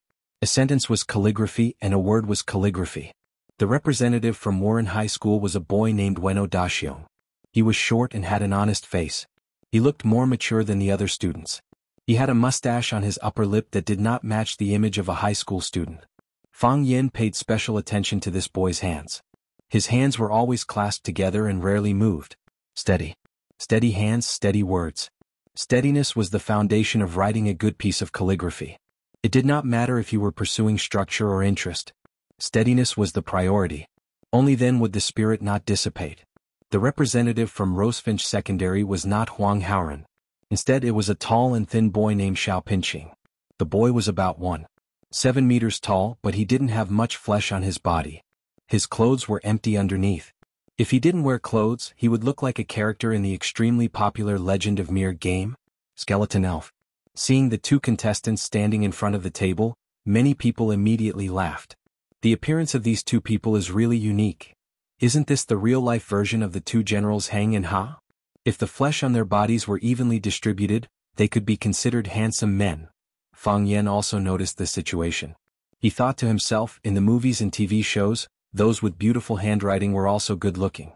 In the bamboo forest, under the plum tree, or in the attic in a world of ice and snow, a handsome man dressed in white stood in front of a stone table. At this moment, the sound of the people was playing.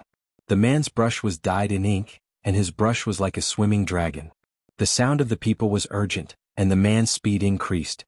When the pipa stopped playing, the man raised his wrist to finish. The environment was elegant, the artistic conception was refined, and the pipa was embellished. On top of that, he was an elegant and graceful young master. Women would be dazzled by him and would love to marry him. Even men would want to rush up and stab him with a knife and scold him for being so pretentious. However, based on what Fang Yan had seen and heard, most of the artists in reality were slovenly. Even if there were some good-looking ones, their scores would be greatly reduced due to their ink-stained clothes or long ungroomed hair and beards. Fang Yan felt that he should be excluded. Unfortunately, he was not qualified to participate in this calligraphy competition. Of course, the students were slightly better off. Although Ueno Nobita and Xiao Pinqing both looked very special, they looked very clean and tidy in their school uniforms. The judges for the calligraphy competition were still Lu Chaoge, Nori Matsushima and Duan Yujun. Duan Yujun gently knocked on the wooden fish in his hand and shouted, "Begin." After saying that, Ueno Nobita and Xiao Pinqing did not start writing. They were both grinding the ink and at the same time, their eyes were sizing up the white paper in front of them, as if there were some mysterious treasures hidden on the white paper. Ueno Nobita took the lead and dipped the brush in ink. With the tip of the brush, he wrote on the paper, "Swallowed the treasured sword and abandoned the famous bow, only to watch this breeze." Because Ueno Nobita had written in Japanese, Fang Yan could not understand what this sentence meant. However, from the structure of the words, it could be seen that he had used the famous Japanese style of writing. This was also the style that Fang Yan had said was self-created in Japan. The brushwork was elegant, and the density was just right. The words were connected in a line, like a black landscape painting blooming on the white paper. He has reached a higher level, Fang Yan thought to himself. Even if the other party was a student from the Warren inspection team, even if this person was his current opponent, Fang Yan was still willing to give him such a high evaluation. Xiao Pinqing was still grinding the ink as if the inkstone could not be melted. Bang, bang, bang. Duan Yujun gently knocked on the wooden fish in his hand. When the wooden fish struck 60 times, the time limit for this round of the competition was over. At the beginning, everyone was still calm. However, when the wooden fish struck more than 30 times and Ueno Nobita was the first to submit his words, Xiao Pinqing still did not move. The students of Class 9 were a little anxious. They looked at Xiao Pinqing anxiously. However, as they were worried that they would disturb Xiao Pinqing's thoughts, no one said anything to urge Xiao Pinqing to move faster. When the wooden fish struck 46 times, Xiao Pinqing finally dipped the brush in ink. Filial piety. He wrote a big filial piety on the white paper in front of him, and it was only one word. He placed the brush in the ink box. His forehead was dripping with sweat as if he had just run 3 kilometers. He was using the Wei tablet. The strokes were strict, simple and lively. It was plump and not lacking in rigidity. Good, good, good. Fang Yan said good 3 times in a row. Fang Yan also learned calligraphy. To put it bluntly, he was number 1 in calligraphy today at the Cool Breeze Tea House. It was because he learned and studied calligraphy that he could understand the value and brilliance of the word filial piety. This had nothing to do with the teacher-student relationship or the national righteousness. It was only related to the personal feelings of the person who loved calligraphy and the pursuit of art. Just like how a woman would react when she saw a beautiful dress, just like how a man would react when he saw a Ferrari, just like how a foodie would react when he saw the Manchuhan Imperial Feast. When a person saw something unimaginable in his favorite field, he would exclaim in admiration from the bottom of his heart just like Fang Yan. The Wei tablet was mainly used in the fields of stele carvings, epitaphs, statue inscriptions and cliff carvings. For generations, Xiao Pinqing's ancestors made a living by polishing tombstones. Xiao Pinqing's family did not have many things but they had a lot of stones. Since he was very young, his grandfather, his father, and his brother would polish the big stones into square or arched slabs in front of him. Then they would inscribe the names of their filial sons, grandsons, son-in-law, and nephews on the tombstones according to the list provided by the main family. Xiao Pinqing had been interested in these big stones since he was very young, either because of a long period of nurturing, or because it was hereditary. When he first learned to write, his grandfather threw him a small chisel and a small awl and asked him to hammer out the words he knew on the stones. Because he had been polishing stones since he was young, Xiao Pinqing's hands were very steady. This also nurtured his personality of doing things without restraint and writing one stroke at a time. After years of practice, his Wei tablet had become famous far and wide. In the beginning, a customer came to ask his grandfather Xiao Changfa to carve words. Later, the customer asked his father Xiao Deshui to carve words. Later, the customer only asked Xiao Pinqing to carve words. As long as Xiao Pinqing carved words, the customer was willing to pay double the price. The first time Fang Yen discovered Xiao Pinqing's specialty was when he asked his students to imitate "Farewell Again Cambridge" to write a poem for him. Xiao Pinqing's poem was not worth mentioning, but his words made Fang Yen feel stunned. He had never thought that he could find such a beautiful person among the students. He immediately asked Huang Haoren to find Xiao Pinqing and dragged him along the tree-lined path on campus for more than 10 minutes. He asked all kinds of questions like a fanatical fan and finally understood the special reason for Xiao Pinqing's success. Fang Yen encouraged Xiao Pinqing to continue to work hard and find more inscriptions to study, but to avoid imitating. Because Xiao Pinqing's words were now unique, if he blindly learned the advantages of others, he might lose his own essence. The reason why he asked Xiao Pinqing to study the inscriptions was that he hoped to broaden his horizons and let him have a deeper and more mature understanding of his own words. Xiao Pinqing repeatedly said yes, very happy with Fang Yan's recognition and praise. Later he asked Fang Yan many times about calligraphy knowledge, and Fang Yan also told him everything he knew. He even went to his grandfather's house to get the imitation version of Yuanhuai's epitaph, for Xiao Pinqing to appreciate. Xiao Pinqing had written the word filial piety hundreds of thousands of times. He had personally carved it on the tombstone no less than 1,000 times. Filial piety, this was the tradition of Huaxia, giving people a sense of obedience. No one could defy it. However, filial piety also needed to know how to be flexible, to think of the elderly and think of the elderly's needs. This was not just a word but a picture of filial piety. Therefore, Fang Yen could not help but say the word good 3 times. Saburo Fujino was very dissatisfied with Fang Yan's behavior and said, "Teacher Fang Yen, this is a kind of cheating behavior and is suspected of misleading the judges. If you do something out of line again, the judges will judge our side as the winner." Even Matsushima Ki was very dissatisfied with Fang Yan's performance.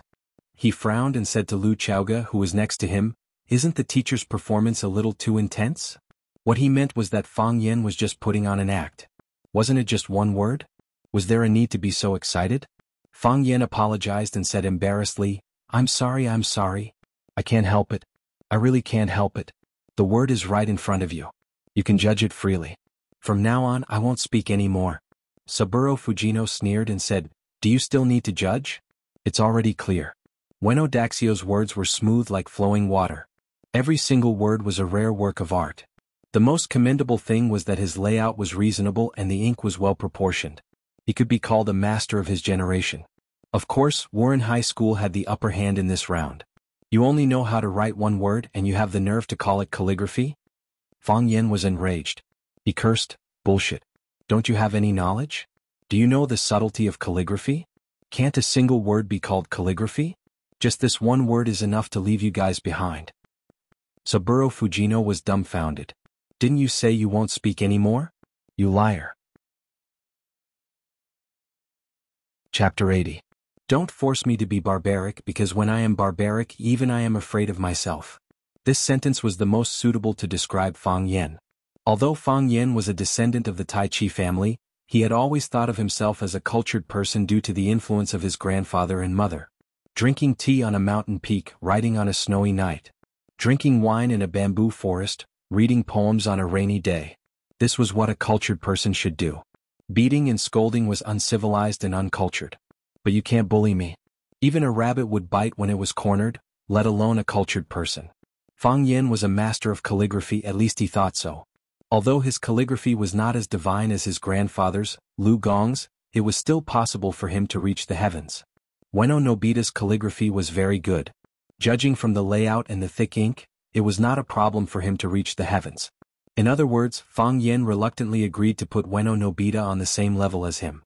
But Xiao Pinqing's calligraphy was different.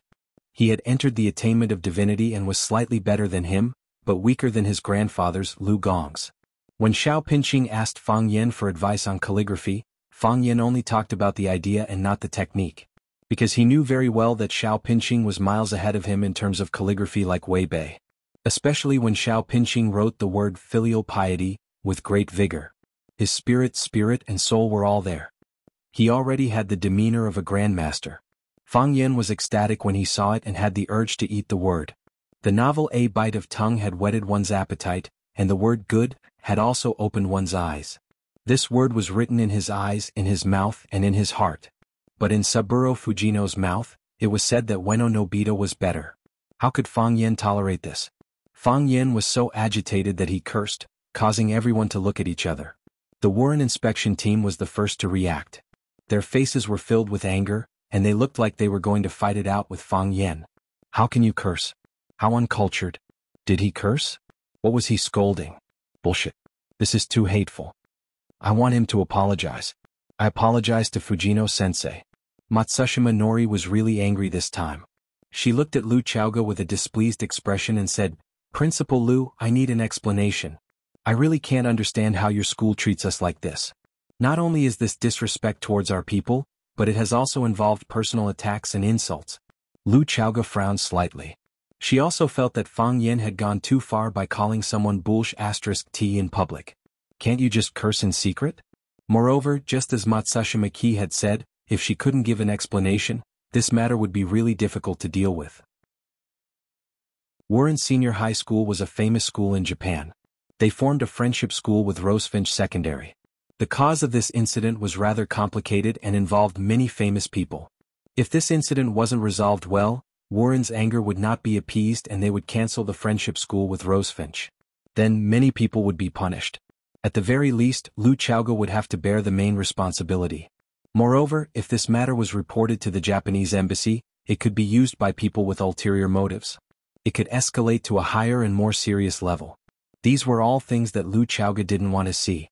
Lu Chaoga walked in front of Fang Yen and said, Sensei Fang Yen, you must give Mr. Fujino an explanation. You must obtain his forgiveness. Fang Yen looked confused. He looked at Saburo Fujino and said, Mr. Fujino, do I need to give you an explanation? You insulted me. Saburo Fujino was so angry that he stomped his feet. He was a senior teacher at Warren Senior High School and a famous Japanese researcher of Huaxia culture. Japanese people respected teachers and cultured people very much. Even when the Japanese Prime Minister met him, he was very amiable. He had never been scolded like this in his life. I still don't quite understand. Fang Yen said. Which part of my words insulted you? You said I was farting. I am a researcher of Huaxia culture. Don't think that I don't understand the meaning of those two words. Seeing Fang Yen acting like a fool, Saburo Fujino became even more furious. Yes, I said the two words farting, Fang Yen admitted. Since that is the case, what else do you have to say? But I did not say that you were farting, Fang Yen said. I am saying that someone was farting. Could it be that you didn't smell a foul stench just now? You were just being unreasonable. You were obviously talking about me. That fart just now was from you? It was not me, Saburo Fujino said angrily. He hated being wrong the most. If it was not you, then who was it? How would I know who it was? Only after Saburo Fujino shouted did he realize that he had gone off topic. I am saying that after you said the two words farting, you immediately started talking to me. Clearly you are attacking me. You see, you misunderstood me again, Fang Yen said. Mr. Fujino, you are a guest from afar.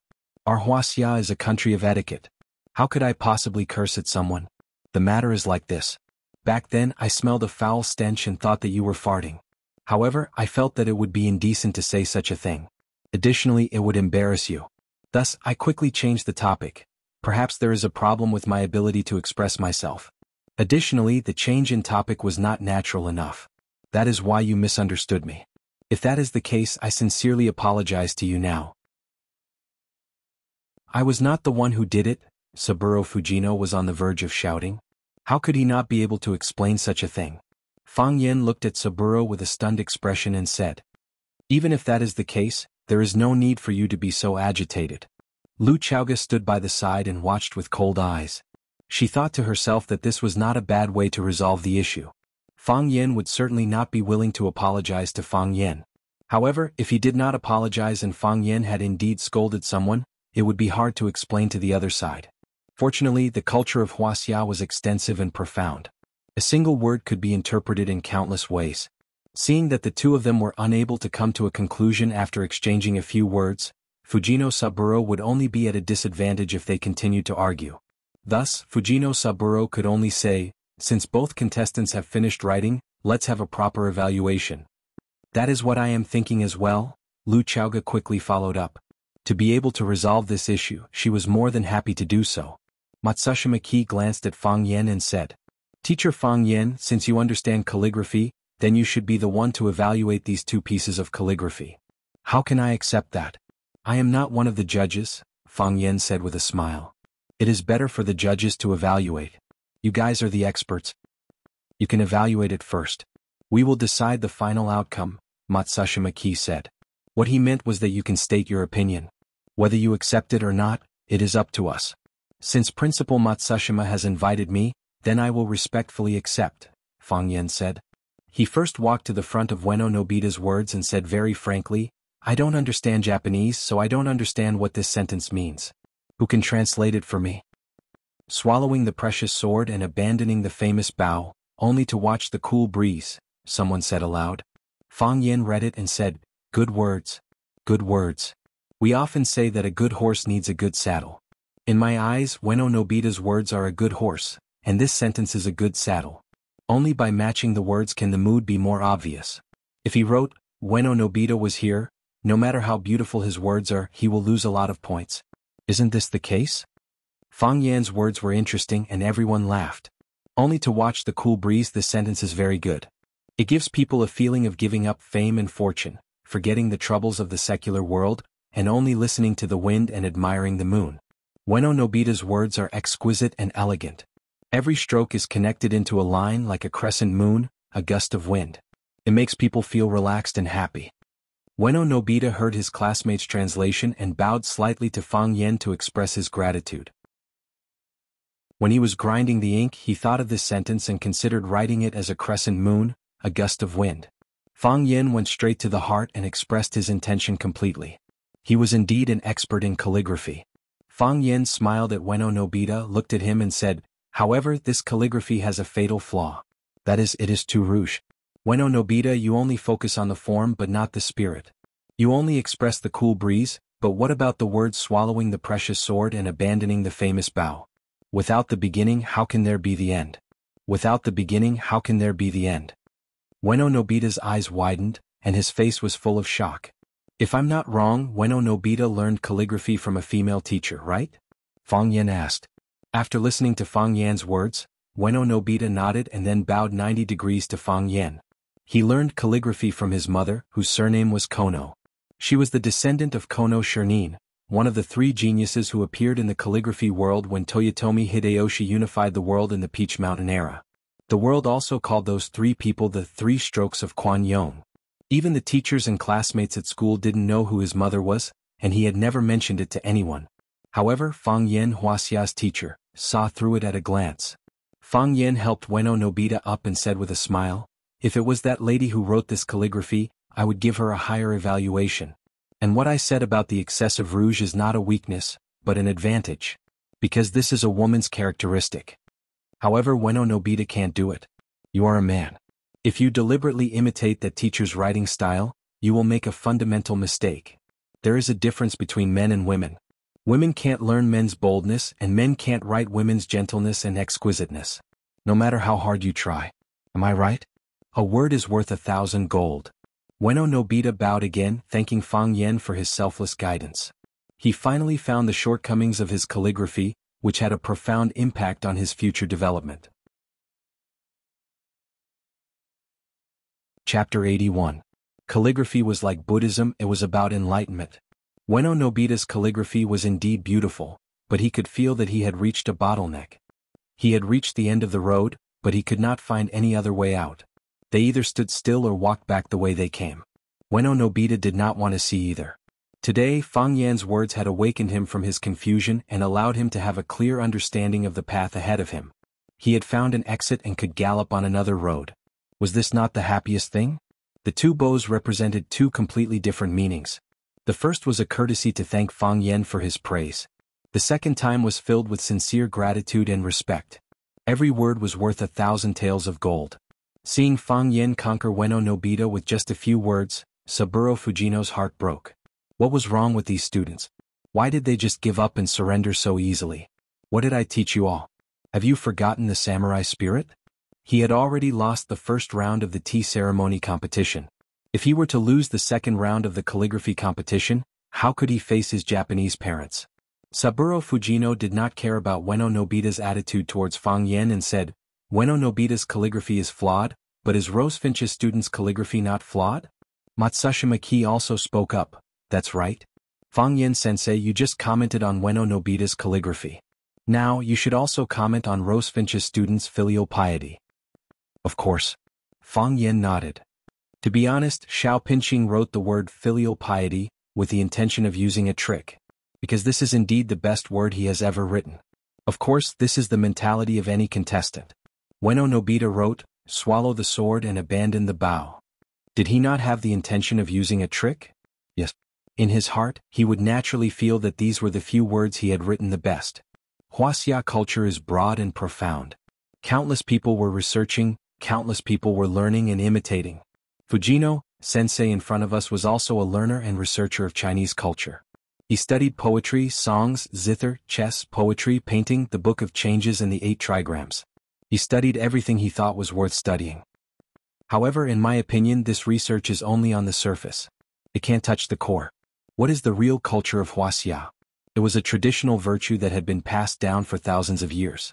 In 7 words, they were loyalty, filial piety, benevolence, righteousness, propriety, wisdom, and trustworthiness. These things could not be seen, nor could they be heard, but they were deeply embedded in the blood and marrow of every Huaxia citizen. As long as people were alive, they were alive.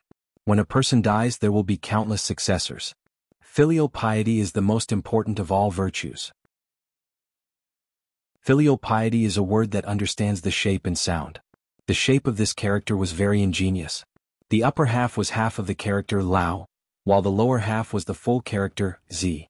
The previous generation and the next generation merged into one. The son inherits the father, and the son can inherit his parents and follow his wishes. Fang Yen walked to the front of the bookshelf, pointed at Xiao Pinqing's calligraphy and said, let's look at the upper half of Xiao Pinqing's filial piety first. It is simple and unadorned, and the ink is vigorous. Doesn't it look like an old man with rich experience who dedicated his life to his children? Hearing Fang Yan's words, everyone admired it seriously. They really saw something different in this character. Kindness, sincerity, dedication, selflessness, and sadness. Fang Yan pointed at the lower half of the character and said, the old man is old, so he has a new son. Look at this upper half and the lower half, but only half of the character Lao is left. Where did the other half go? It was given to their children. Isn't that how parents are? The first half of their life is for themselves and the second half is for their children. Just like the song, Where Has All Time Gone sings, you're old before you can enjoy your youth. You've had children for a lifetime, and your mind is full of children's tears and laughter. Xiao Pinqing Zi is vigorous and delicate, representing the prosperity of his son, and also representing the healthy growth of his son. The layout of this filial piety is grand, and the structure is clear. The ink is thick when it should be thick and light when it should be light. The brush is heavy when it should be heavy and light when it should be light. It has feelings, temperament, and structure. This is why I think Xiao Pinqing's calligraphy is better than Ueno Nobita's. Thank you, Mr. Fang, Xiao Pinqing said gratefully. Fang Yen waved his hand, looked at Lu Chaoga, Matsushima Ji, and Duan Yujun and said, judges, I'm done with my comments. It's up to you to decide who is better and who is worse. Lu Chaoga and Matsushima Ji looked at each other. Lu Chaoga spoke first and said, Principal Matsushima, you are the guest, so you should comment first. Matsushima Ji refused and said, Mr. Duan should start first. Duan Yujun stood between the two writing tables, looked at Ueno Nobita's calligraphy, and then looked at Xiao Pinqing's calligraphy, looking hesitant. With so many people watching, the honest Duan Yujun was embarrassed to choose his family's calligraphy directly. To be honest, both works are good, Duan Yujun said. Both are good. It's much better than my handwriting. Everyone laughed and said, Boss Duan, everyone knows that their calligraphy is better than yours. The key is whose calligraphy is better. I choose filial piety, Duan Yujun said. Not to mention anything else, this word makes me feel close. Can an unfilial person still be human? Clatter. The students of Rose Finch Secondary applauded.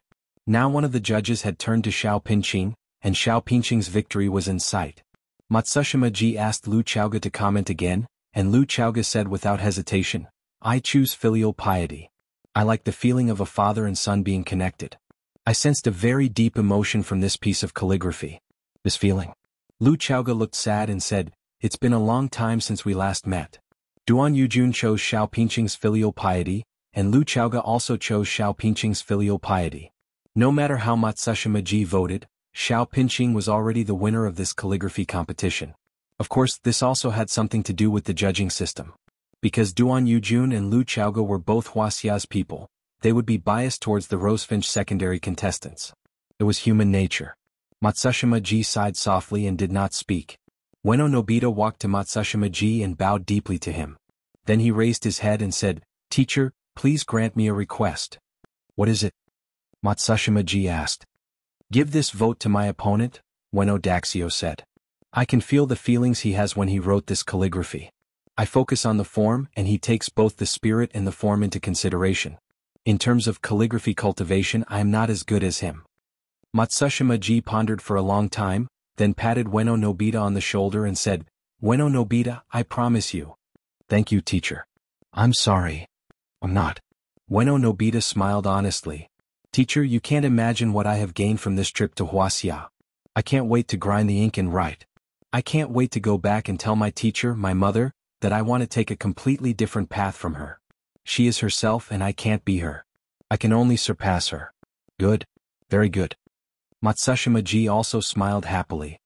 "Ueno Nobita, congratulations." "Thank you, teacher." Ueno Nobita bowed again. Matsushima Ji looked back at Lu Chaoge and said, "This vote is for filial piety." Clatter. The students all spontaneously applauded. Not only the students of Rosefinch Secondary, but even the teachers and students of Warren Secondary also applauded. In the second match, Rosefinch Secondary won again. It was lunchtime, and Duan Yujun insisted on inviting the teachers and students of both schools for lunch. This time, Lu Chaoge strongly refused, saying that she had already disturbed them today. The school would be responsible for the lunch, and the school had specially allocated funds to entertain the delegation of Warren. Both sides agreed that the third fencing match would be held at 3 o'clock in the afternoon. After lunch, the students of the delegation would return to the hotel to rest for a while. In the dessert shop at the entrance of the campus, Fang Yin and Tang Qing sat opposite each other. Tang Qing held a cup of iced lemon green tea in his hand, his eyes looking around without focus, looking very bored. "Student Tang Qing, have you thought about it?" Fang Yin asked. "Teacher Fang Yin, I have answered you several times. I'm not going." "I have no interest in that kind of thing," Tang Qing said impatiently. "What's your reason for refusing?" "I'm not interested." "Why not?" "I don't like it." "Student Tang Qing, the tea ceremony, calligraphy, and fencing matches between us and the Warren delegation have attracted the attention of the entire class and even the entire school. Although friendship comes first, competition comes second. Everyone hopes to win these 3 matches. Because everyone knows that winning or losing not only concerns the school's dignity, but also the dignity of our entire Huaxia. If we lose these 3 matches, will our Huaxia lose its dignity?" Tang Qing sneered. "Student Tang Qing, I know you think this is a small matter and you think that winning or losing doesn't matter. But I don't think so. We should do our best in any match. We can't easily give up any opportunity. We have to win and we have to keep winning. We have to win our dignity and we have to win our confidence. We have to win our own confidence and we have to take away their confidence. I want them to have no chance of winning in every confrontation with us. I want them to be wary of us every time they fight us. The national defense of a country not only depends on the strength of the army, but also the invincible will and ambition of every Huaxia person." Fang Yin looked at Tang Qing with sincere eyes and said, "Student Tang Qing, come out. Come out and help me win this match and help yourself win this match." Chapter 82. Tang Qing was silent, staring at Fang Yin with a burning gaze. "If I don't agree, does that mean I'm not patriotic?" Tang Qing asked. Fang Yin was taken aback and said, "I hope you can do this, it has nothing to do with patriotism or not." "In that case I still won't agree," Tang Qing said with a sneer. "Teacher Fang Yin, why should I agree? Why should I agree? You made me kneel to you in front of the whole class, you made me kneel to you in front of Qin Yitian. Now, just because of a few words you said, just because of your bluff, I have to stand up and work for you? When you did that, did you think about my feelings? Did you think about how I'll face the strange looks of the students in the future?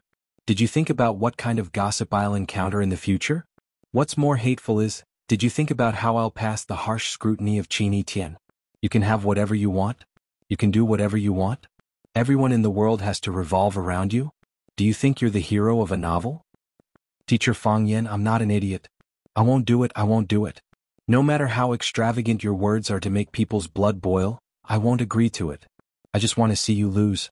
You can easily take away other people's dignity, why can't others take away your dignity? Anyway, this bet is between you and that Japanese teacher, what does it have to do with us? Tang Qing took a sip of the iced lemon tea, moistened his throat and said, besides, aren't you very good at fighting? If you're so good, can you go by yourself?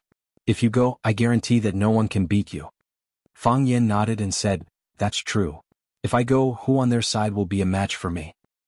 But I can't do that. My identity is a teacher. If I were to fight, even if I won, they wouldn't be convinced. They would even think that our school doesn't have any outstanding students. If there's really no other choice, they would only send a teacher to fight. I can bear this misunderstanding and humiliation, but I can't tolerate my students being belittled and belittled by them.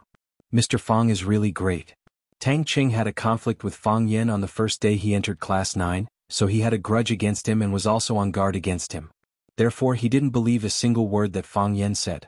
Besides, Fang Yen had already won 2 rounds in a row. If he won the 3rd round, wouldn't Qin Yitian think that he was different? Tang Qing was having a headache now. He didn't understand what kind of feelings Qin Yitian had for Fang Yen. It was impossible to say that it was love. He knew that a girl like Qin Yitian would not easily fall in love with any man. If that wasn't the case, why did she treat Fang Yen differently from others? Tang Qing used to think that his competitors were students. He didn't expect that even teachers would be included. It's really tiring to have a girlfriend who is too outstanding. Tang Qing thought in his heart. He felt like he didn't want to love anymore. Fang Yen waved his hand, looking carefree as if he had nothing to do with fame and fortune. It doesn't matter if I'm great or not. I'm just doing something that I can do. They send a student to fight and we can only send one student to fight. We not only have to win, but we also have to win them to be convinced. We have to convince them with force and then move them with virtue. Slapping them twice and making them think that we're good people. Don't think too much. I'm not talking about you.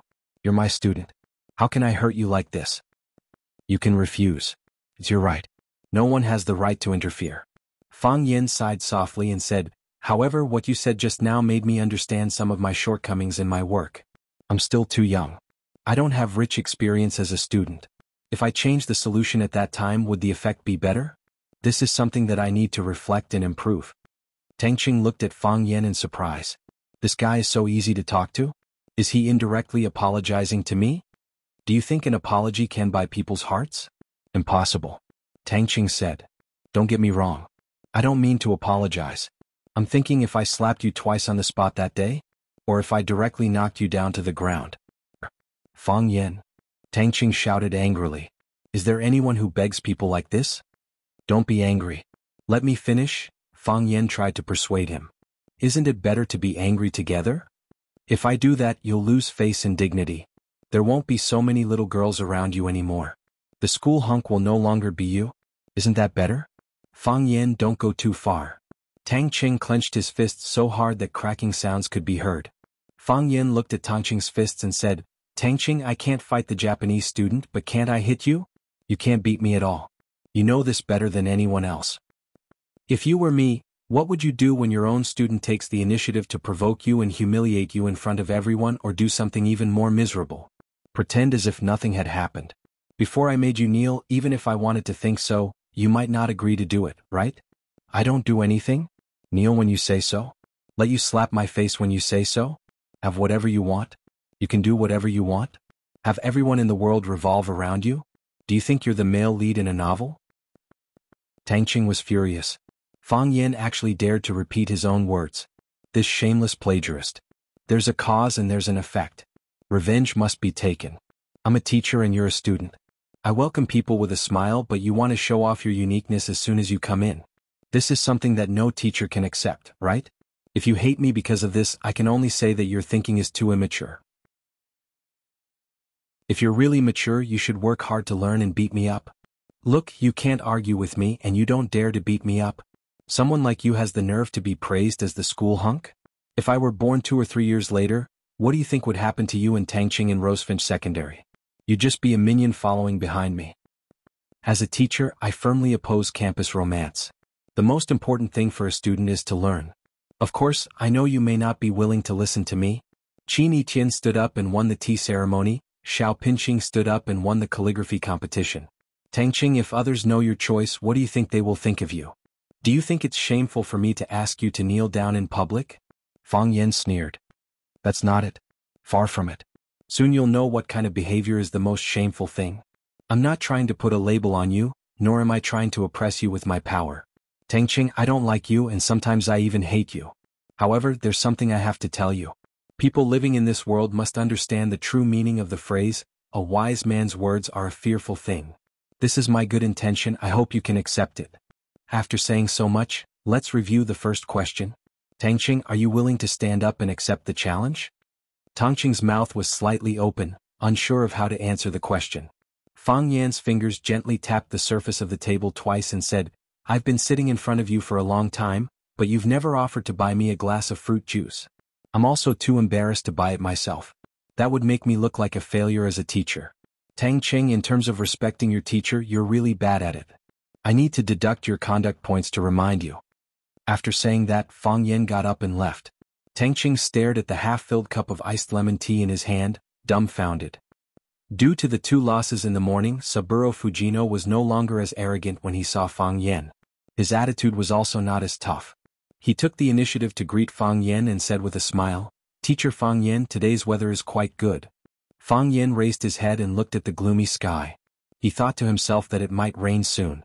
Autumn in Flower City was a rainy season. Moreover, there were many showers. 1 minute, the sun was shining brightly and in the blink of an eye, it would be raining cats and dogs. Naturally, Fang Yan did not reject Saburo's good intentions. He said, Indeed. Today's weather is quite good. Friendship first, competition second. This trip to Huaxia has given us a rich harvest. I believe that through this series of exchange activities, we will be able to deepen the friendship between our 2 schools, allowing the students to promote each other and improve together. This will allow them to become useful talents for society and humanity as a whole. Isn't this the real purpose of us holding these exchange activities? Yes, that is the case. Fang Yan nodded his head. That is what we think as well. Then the afternoon match, should we cancel the afternoon match? Fang Yan asked. Of course, if Teacher Fujino strongly requests it, we have no objections. After all, we must respect the true thoughts of our guests. Besides, winning 2 matches in a row in the morning has already made us feel embarrassed. The leaders of the school and I have been hesitating. For this 3rd match, should we continue to win? If we were to do so, would it be a breach of etiquette? Etiquette and face, there are times when it is difficult to choose. However, Teacher Fujino's suggestion has solved our problem.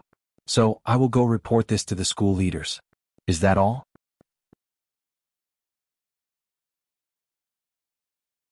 Chapter 83. Some people would make you fall in love with them at first sight. Some people would make you want to beat them up. Clearly, in Saburo Fujino's eyes, Fang Yan belonged to the latter category. Saburo Fujino had challenged Fang Yan during his class. Even though he had hidden his trump card, Fang Yan had still won 2 matches in a row. This caused him to lose face. His heart was filled with grievance and discomfort. What caused him to vomit blood was the fact that the students who lost the match were praising Huaxia's teachers and students. Be it Chiba Keru or Ueno Nobuo, both of them had expressed their admiration for Huaxia's culture and spirit. They had also spoken highly of their opponents, saying that they had learned a lot from them. What kind of behavior was this? This was a slap to the face. He had just shouted out the slogan Tang and Song cultures in Japan, and they had been conquered by Huaxia's culture. Do they still want to be compatriots? Saburo Fujino was a smart person. He knew that he could not go against the general trend. Since both his teachers and students had a favorable impression of Huaxia's culture and Rosefinch Secondary, it would not be appropriate for him to be the only one hostile towards them. That would only cause others to think that he was narrow-minded and an anomaly. He was prepared to change his battle strategy. He would treat his enemies with a gentle and friendly attitude. However, he would show no mercy during the match. Only the victor would have the right to make fun of others. Was that not the case? He had already made up his mind. After the experts he sent out had slaughtered Rosefinch's students until they were crying for their parents, he would go and have a talk with Fang Yan. His expression would surely be quite ugly, right? They had already lost 2 matches. They were hoping to win back some face in the 3rd match. How could they cancel the match? If they were to cancel the match, then they would have no chance at all. Additionally, others would say something like this. Wu Ren is afraid of Rosefinch Secondary's victory and no longer dares to continue the match. This result was even harder to accept than losing the third match. This was Wu Ren's shame. It was also Saburo's shame. He would never allow such a thing to happen. Seeing Fang Yen turn around to report to the leader, Saburo Fujino grabbed his arm and said, "Fang Yen sensei. Fang Yen, sensei, you misunderstood my words. I have no intention of canceling the match. I mean, when will our afternoon match begin? Where is the venue?" Not canceling the match? Fang Yen turned to look at Saburo Fujino. Not canceling the match? Saburo Fujino turned to look at Saburo. Saburo Fujino suddenly realized something. A smile appeared on his face as he said, "Could it be that teacher Fang Yen wants to cancel the competition? How is that possible?" Fang Yen naturally had to deny it. "I've already told you about our concerns." Fang Yen looked at Saburo Fujino in surprise and said, "I thought only our school's director Li Mingqiang would be able to say such high-sounding words. It turns out that teacher Fujino is even better than director Li. What did you say?" "Teacher Fujino, you understand what I mean," Fang Yen smiled. "We are both language teachers. Our ability to understand words is deeper than others. Isn't that right?" Saburo Fujino felt like hitting someone again. He said, "There is no point in talking so much. Let's get ready for the competition. Our team members have already been chosen. What about your team members?" "They have already been chosen," Fang Yen said confidently. "The kendo competition will be held in the school's taekwondo dojo. Like the art club, calligraphy club, literature club and gaming club, this was a club established by several students who loved taekwondo. Later, as the number of students participating increased, the school opened a dojo specifically for the taekwondo club to provide training for the students. When the members of Warren's delegation saw the logo of the taekwondo dojo, a strange expression appeared on their faces. Saburo Fujino glanced at Fang Yen and said with a smile, "Teacher Fang Yen, could it be that the people of Huaxia are more committed to promoting the development of taekwondo?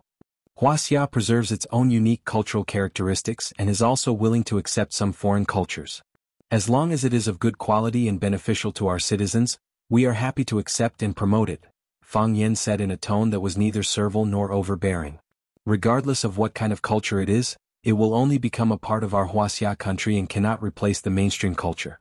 Some people like to eat steak and spaghetti, but have you seen any Huaxia family that eats steak and spaghetti every day? Rice, steamed buns, stir-fried vegetables and stew are our common dishes. We have such confidence." Saburo Fujino smiled and no longer said anything. He knew that he was no match for Fang Yen when it came to bickering. The taekwondo dojo was not closed to outsiders due to the competition today. Therefore, many students in Daoist attire could be seen practicing inside. Saburo Fujino pursed his lips when he saw the moves of the students and did not say anything. The president of the taekwondo club, Luo Yi, walked over and took the initiative to greet Lu Chaoga. He smiled and said, "Principal Lu, the venue has been prepared. You can start at any time." Luo Yi was a high school student and an influential figure in the school. He was very familiar with some of the school's leaders and teachers. Her attitude towards Lu Xiaoga was one of respect and intimacy, unlike the other students who were afraid and reserved. Lu Xiaoga nodded and said, "Thank you for your hard work. Principal Lu, you are too polite. We are also a part of Rosefinch Secondary and should do our part for the school." Luo Yi glanced at the Warren inspection team and thought to himself, "I wonder if there are any experts on their side. I hope that the competition will not be too disappointing." Chiba Haomu stepped forward. Saburo Fujino shouted in Japanese. As soon as he finished speaking, a short boy wearing a Japanese school uniform walked out from the crowd. The boy was about 1.6 meters tall. When he walked, his body swayed from side to side. His posture looked a little strange, but his steps were light and natural. His footsteps were light and quick, and his white cloth shoes made almost no sound when he stepped on the wooden floor. The boy had a cute baby face and the shape of his face was somewhat similar to Chiba Haomu's.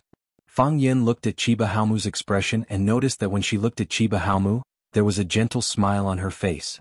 They should be siblings, Fang Yen guessed. Chiba Haomu noticed Fang Yan's gaze and nodded at him with a smile. He did not know if it was just a greeting or an affirmation that his guess was correct. Fang Yen smiled and quickly turned his head away. If someone with ulterior motives saw this, they would think that he was seducing a Japanese student. Chiba Haomu's brother naturally has the surname Chiba as well, Fang Yen thought to himself. He felt that the surname was somewhat familiar, as if he had heard it somewhere before. Northstar One-Blade Style? These shiny words suddenly popped up in Fang Yan's mind. Northstar One-Blade Style was a very popular swordsmanship school in Japan during the late Edo period. Its founder was Chiba Shisaku, the first master of the Chiba family and the founder of Northstar One-Blade Style. Northstar One-Blade Style set up the Black Martial Dojo in Nyanbashi, Edo. Together with Kishin Mishiryu's Scholar Gakuen Dojo and Shinnoryu's Warrior Training Dojo, they were known as the three great dojos of Edo. Didn't that old drunkard and his family specifically mention Northstar One-Blade Style when he was explaining the world of swordsmanship? Their founder's surname was Chiba. So, what relationship did Chiba Haomu and her brother have with the Chiba family? Chapter 84. Fang Yan's guess was right. Chiba Keiru and Chiba Haomu were really siblings, and they were indeed the descendants of Chiba Josua. The North Star Ito Ryu was a famous Japanese sword technique that had been passed down for hundreds of years. As a girl, Chiba Kaori was more inclined to enjoy the visual and sensory aspects of the tea ceremony. Chiba Takeshi was a male descendant of the Chiba family. He had been trained by the family in swordsmanship and physical fitness since he was young. Both of them studied at Warren High School, a famous private school in Japan. Both of them were well-known figures in the school. Chiba Kaori was gentle, beautiful, and had an outstanding temperament. She was also the president of the school's tea ceremony club. She was the undisputed goddess of the school. Her status in Warren Senior High School was similar to that of Qin Etienne in Rosefinch. As for Chiba Haomu, he was adorable and skilled in swordsmanship. He was very popular with both boys and girls, and he had a group of hardcore supporters. This time, Saburo Fujino had taken the initiative to issue a challenge. Additionally, he had declared that he wanted to compete with Fang Yan in the way of tea, calligraphy, and fencing. Truth be told, he had dug a big hole for Fang Yan. Saburo Fujino had a clear understanding of the strength of his team members. They had a world-class tea master, a calligraphy master, and a kendo expert. If they were to compete in these three areas, wouldn't they be able to win 3 out of 3 matches? They would be able to trample Huasia's team into the mud, leaving not even their bones behind. He did not guess the beginning correctly, nor could he guess the ending correctly. Chiba Kaori, whom he had high hopes for, had lost. Ueno Nobita had also lost. Now he had placed all his hopes on Chiba Haomu. Teacher.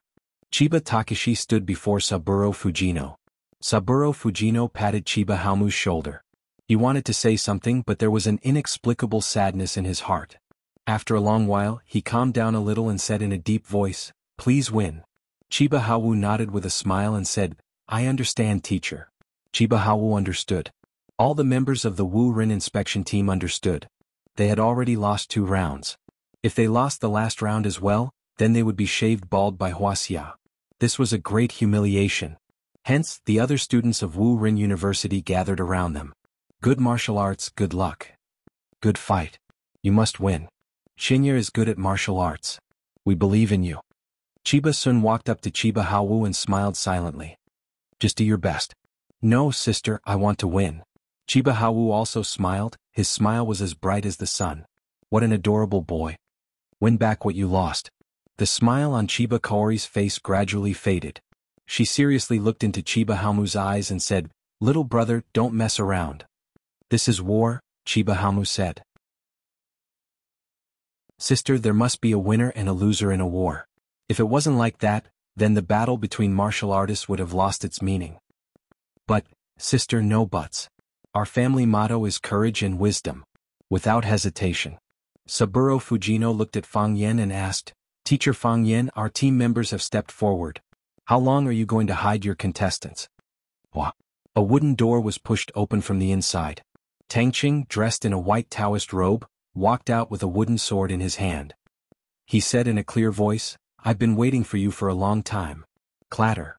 The students of Rosefinch Secondary immediately applauded. Tangqing is so handsome. His outfit is really not bad. As expected of the school hunk. I can't help but admire him. I knew it was Tangqing. I heard that Tangqing's kung fu is very powerful. It had to be said that this kid, Tangqing, was praised by the girls of Rosefinch Secondary as the school hunk. He really did have some skill. Not to mention his dazzling results and outstanding skills, just the way he walked out in the white Taoist robe of the Taekwondo club while holding a wooden sword gave people the feeling of a handsome and elegant young man. His slender figure, exquisite facial features, and the natural arrogance he exuded made him really attractive to young girls. Fang Yan walked in front of Tang Qing and said with a smile, "Have you thought it through?" "I didn't come for you," Tang Qing said. "If you think that I'm participating in this competition because of you, I'm afraid I'll have to disappoint you. It doesn't matter who you came for. As long as you stand here today, you will be my good student." Fang Yan patted Tang Qing's shoulder. Tang Qing frowned. In the end, he did not slap away Fang Yan's restless palm in front of everyone. The members of both sides were in place. Tang Qing had already changed his attire and was ready to fight. Fang Yan looked at Saburo Fujino and said, "Let your team members go in and change their clothes." Saburo Fujino said a few words to Chiba Haomu. Chiba Haomu nodded and followed Luo Yi to the changing room where the new Taoist robes were prepared.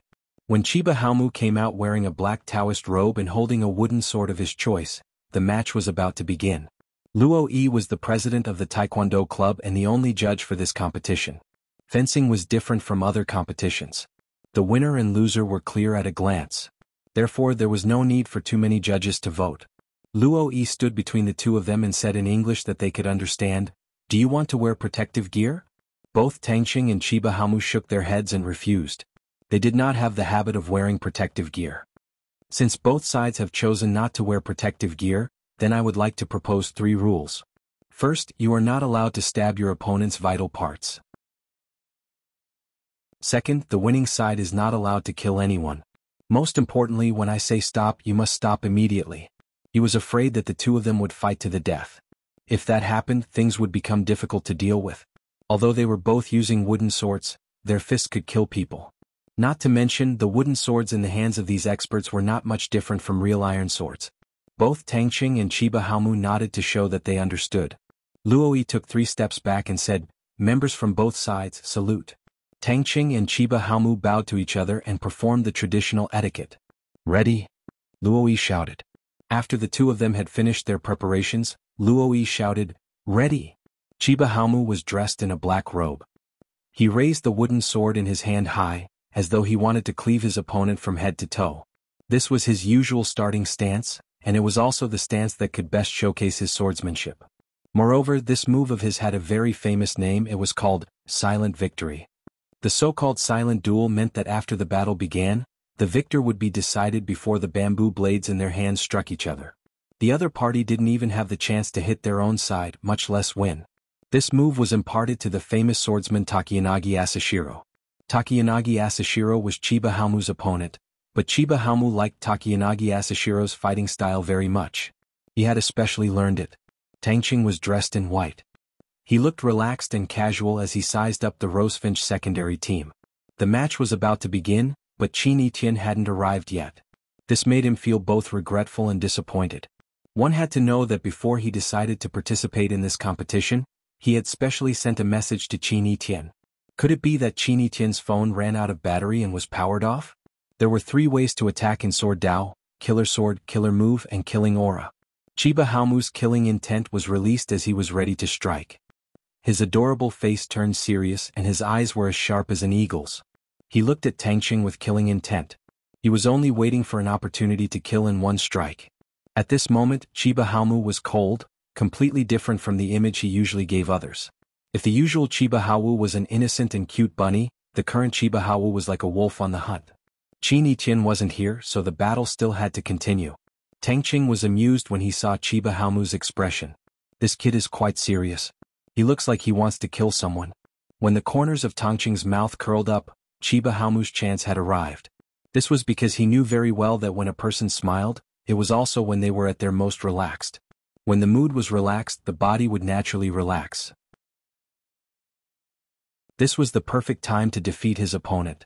Chiba Haomu slashed out with his sword, and the wind whistled like a flute. This was the sound of the bamboo sword cutting through the air. The sword hilt and blade were burning hot as if they were about to be burned.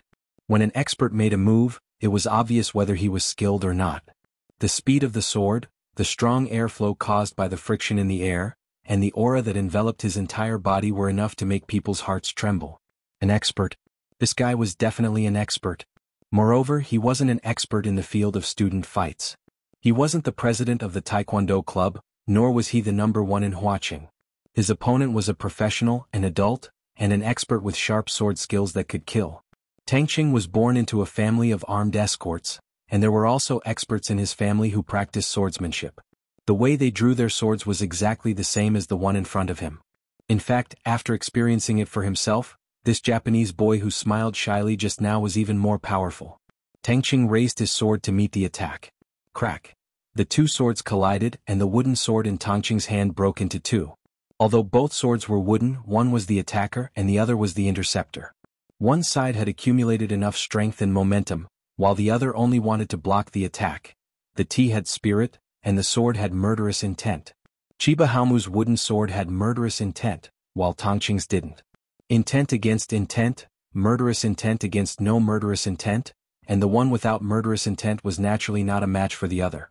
Chiba Haomu seemed to have predicted this scene. After he broke the wooden sword in Tang Qing's hand, he didn't retract his sword force, nor did he release his sword energy. The sword continued to slash downwards, aiming straight for Tang Qing's head. "Don't!" The crowd shouted loudly. Some of the more timid girls couldn't help but close their eyes. They didn't dare to watch the tragedy that was about to happen. With Chiba Haomu's current momentum, if Tang Qing's head was hit, it would definitely be split in half. Chapter 85. Wielding a killing sword in his hand, his intent was to kill the hearts of others. Chiba Haomu had grasped the essence of swordsmanship, learned sword techniques, nurtured killing intent, and was known as a high-level swordsman. At such a young age, he was able to attain such a level of attainment in swordsmanship. This was truly an amazing feat as expected of someone from a famed swordsmanship sect. With hundreds and thousands of years of experience, it was only natural for them to have a complete set of methods to cultivate high-quality talents. In this era, not only did they need to rely on their fathers, they also needed to rely on their grandfathers. They needed to rely on their grandfathers. This caused Fang Yan to become extremely furious. If even birth was unequal, what fairness could there be in this world? After thinking about his own life experience, the anger within Fang Yan's heart gradually dissipated. There were some things that they could not decide on. He himself felt quite helpless about it. After cutting down the wooden sword in Tang Qing's hand, Chiba Haomu's sword momentum did not dissipate. Instead, he increased his speed and pursued after Tang Qing's head. If he were to land a direct hit, Tang Qing's head would likely be cut into two, just like the wooden sword. "Don't!" the spectators cried out. Even Saburo Fujino, Matsushima Maki and the others were terrified. Although they wanted to win this match, they had no intention of injuring the students of the Fellowship Academy. If something were to happen to the students of Rosefinch Secondary, they would not be able to answer to their superiors when they return. Naturally, whether or not they would be able to return was a question that they would have to consider. Fang Yan frowned. This kid's swordsmanship is not bad, but his killing intent is too heavy. His sword move was a simple one. From the moment he cut down Tang Qing's wooden sword to the moment he aimed for Tang Qing's head, he did not change his move at all. However, his attack was faster and more ferocious. It appeared as though he would not rest until he managed to cut down Tang Qing. Although Fang Yan did not have a good impression of Chiba Haomu, he did not shout out to stop him. He had tested out Tang Qing's strength.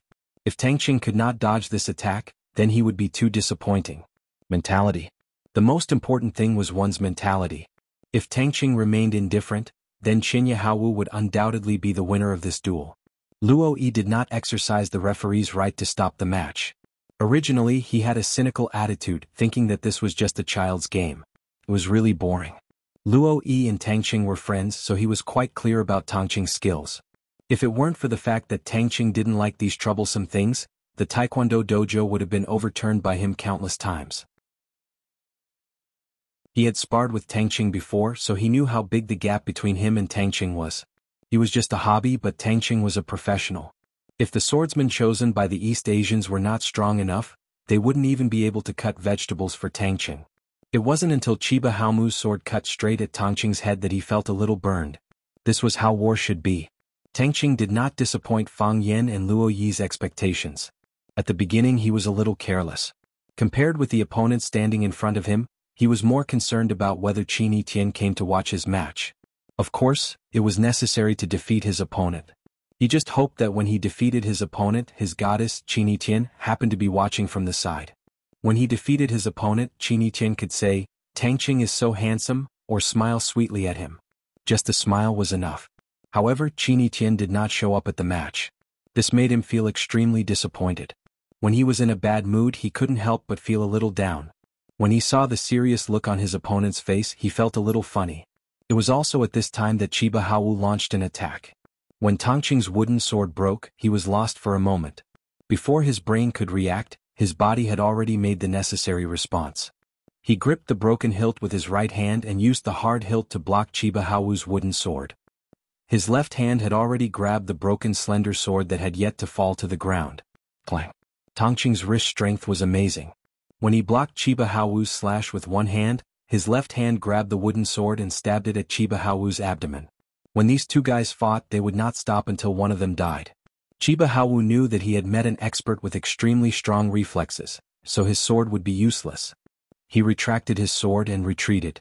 Only then did the distance between the two widen. Chiba Haowu gripped his sword with both hands again and raised it high above his head.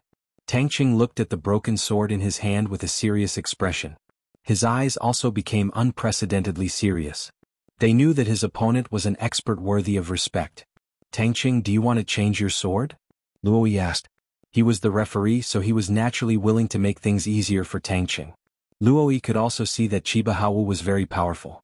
If Tangqing kept using a broken sword, he might really be taken advantage of by this Japanese. Tangqing shook his head. "No need. If he doesn't change his sword, I won't either." "Be careful," Luoyi warned. He didn't force the issue. Tangqing threw the broken sword in his left hand to the ground, leaving only the broken sword in his right hand. The wooden sword split down the middle. Part of it fell off while the other part remained on the hilt. Thus, the sword hilt became a sharp dagger. Using a short sword against a long sword would definitely be disadvantageous in terms of distance and gravity. However, as long as Tangqing could get close to Chiba Haowu and attack him at close range, the long sword in Chiba Haowu's hand would become a burden. Clang! The two charged at the same time. Chiba Haowu did the same thing as before, slashing down with 180 degrees of gravity. The difference was that he was faster, and the angle of his attack was more strange and tricky, making it difficult to guard against. Tangqing dodged to the side, the short sword in his hand stabbing toward Chiba Haowu's left ribs. So, the long sword in Chiba Haowu's hand quickly changed from a heavy slash to a horizontal slash, slashing toward Tangqing's neck. Tangqing's steps were graceful, and his body had already moved out of the attack range of the wooden sword. Both of them were young and full of vigor, wanting to win this match. Chiba Haowu's advantage lay in his speed and ruthlessness, while Tangqing's advantage lay in his agility and steadiness. The two of them fought with speed, and the flashes of their swords and blades dazzled the onlookers. Fang Yen glanced at Saburo Fujino, who was standing beside him, and found that he was staring at Tangqing with a surprised look on his face. Clearly, he didn't expect that a random student that Fang Yen had found would have such ability. He was actually able to fight invincible Wu Ren's Chiba Haowu to a draw. Originally, he thought that Qin Xiaolian was scheming against him. Could it be that Qin Xiaolian wanted to make him sad again? Saburo Fujino noticed that Fang Yen was looking at him and asked in a whisper, "This student, is he Rose Finch's student?" "Of course," Fang Yen nodded his head with absolute certainty. "His name is Tangqing. You can take a look at the list of students in our class." As Fang Yen spoke, he pulled out a list from his pocket. Pointing at number 42 Tangqing, he said, "That's him." "He's the last one?" Saburo Fujino's small eyes began to spin. Could it be that he had deliberately added Tangqing's name on the list in order to deal with my inspection? "I know what you are suspecting." As Fang Yen spoke, he pulled out a student ID card from his pocket and said, "Look, this is student Tangqing's student ID card." Saburo Fujino accepted the student ID card and inspected it. It was indeed Tangqing's photo. His name and other information were all authentic. But isn't this student ID card a little too new? Did it just get done? It was true that Tangqing's student ID card had just been completed. He had been transferred from Class 1 to Class 9. Naturally, he needed to report it to the school. The school would also need to issue a new student ID card for him. Fang Yen knew that Saburo Fujino was a paranoid person. Be it Qin Yiqian, Xiao Pinqing or Tangqing, any one of these students would be an outstanding talent. How could they just happen to be in Class 9? Thus, Fang Yen had made preparations in advance. He had brought along the relevant ID cards of these students. Weren't you suspicious? You're welcome to check it out. Of course, this time, it was fortunate that Qin Yiqian had been transferred to Class 9 in advance because of him. As for Tangqing, he had been transferred to Class 9 in order to follow Qin Yiqian. Without the help of these two experts, Fang Yan would not have so easily agreed to compete with the Wu Ren inspection team in the way of tea and fencing. In the past, the school would let the students of Class 1 be in charge of receiving inspection teams from outside the school. A straw in the wind. From the performance of Qin Yitian and Tang Qing, Class 1 was indeed full of talents and elites. What Fang Yan did not know was that Qin Yitian and Tang Qing were originally the top 3 students in Class 1. They were elites that the teachers of Class 1 treated like treasures. The two of them skipped Class 1 after the other, causing Class 1's teacher in charge to be heartbroken. He hated Fang Yan to the core. If it were not for Lu Chaoge speaking up for Fang Yan, Class 1's teacher in charge would have long since jumped out and thrown a pair of white gloves at Fang Yan's face. It was just done, Fang Yan answered honestly. The smile on Saburo Fujino's face grew wider and he said, "Then is there such a possibility? Tang Qing was not originally a student in your class? Is he a student from another class or school? For the sake of this competition, did you specially invite him over?" Fang Yan looked at Saburo Fujino with a smile and said, "Fujino-sensei's questioning expression is truly amusing. Like a cute woman." "Teacher Fang Yan, what do you mean by that?" Saburo Fujino stared at Fang Yan warily. "This fellow could not possibly have that kind of hobby, right? I am a decent person. I have heard that there are 2 types of women. Those who are good-looking but unreasonable and those who are not good-looking but unreasonable. I feel that Teacher Fujino is very similar to the second type of woman." Fang Yan. Saburo Fujino was truly furious. He could still accept being called a woman. However, calling him an ugly woman was beyond the limits of what he could accept. "Teacher Fujino, are you a sore loser?" Fang Yan asked with a straight face.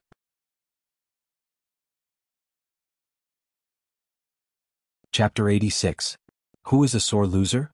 Saburo Fujino was like a rabbit that had its tail stepped on as he screamed out.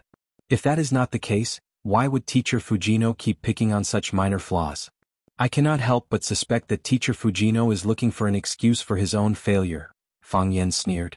Seeing the 2 clowns bickering again, Lu Chaoge gave them a glance before turning her attention back to the intense battle taking place in the middle of the arena. Matsushima Maki shook his head. He was helpless against these 2 fellows. "I am afraid that you will cheat," Saburo Fujino said with confidence. "This is your territory. Who knows what kind of arrangements you will make in order to win?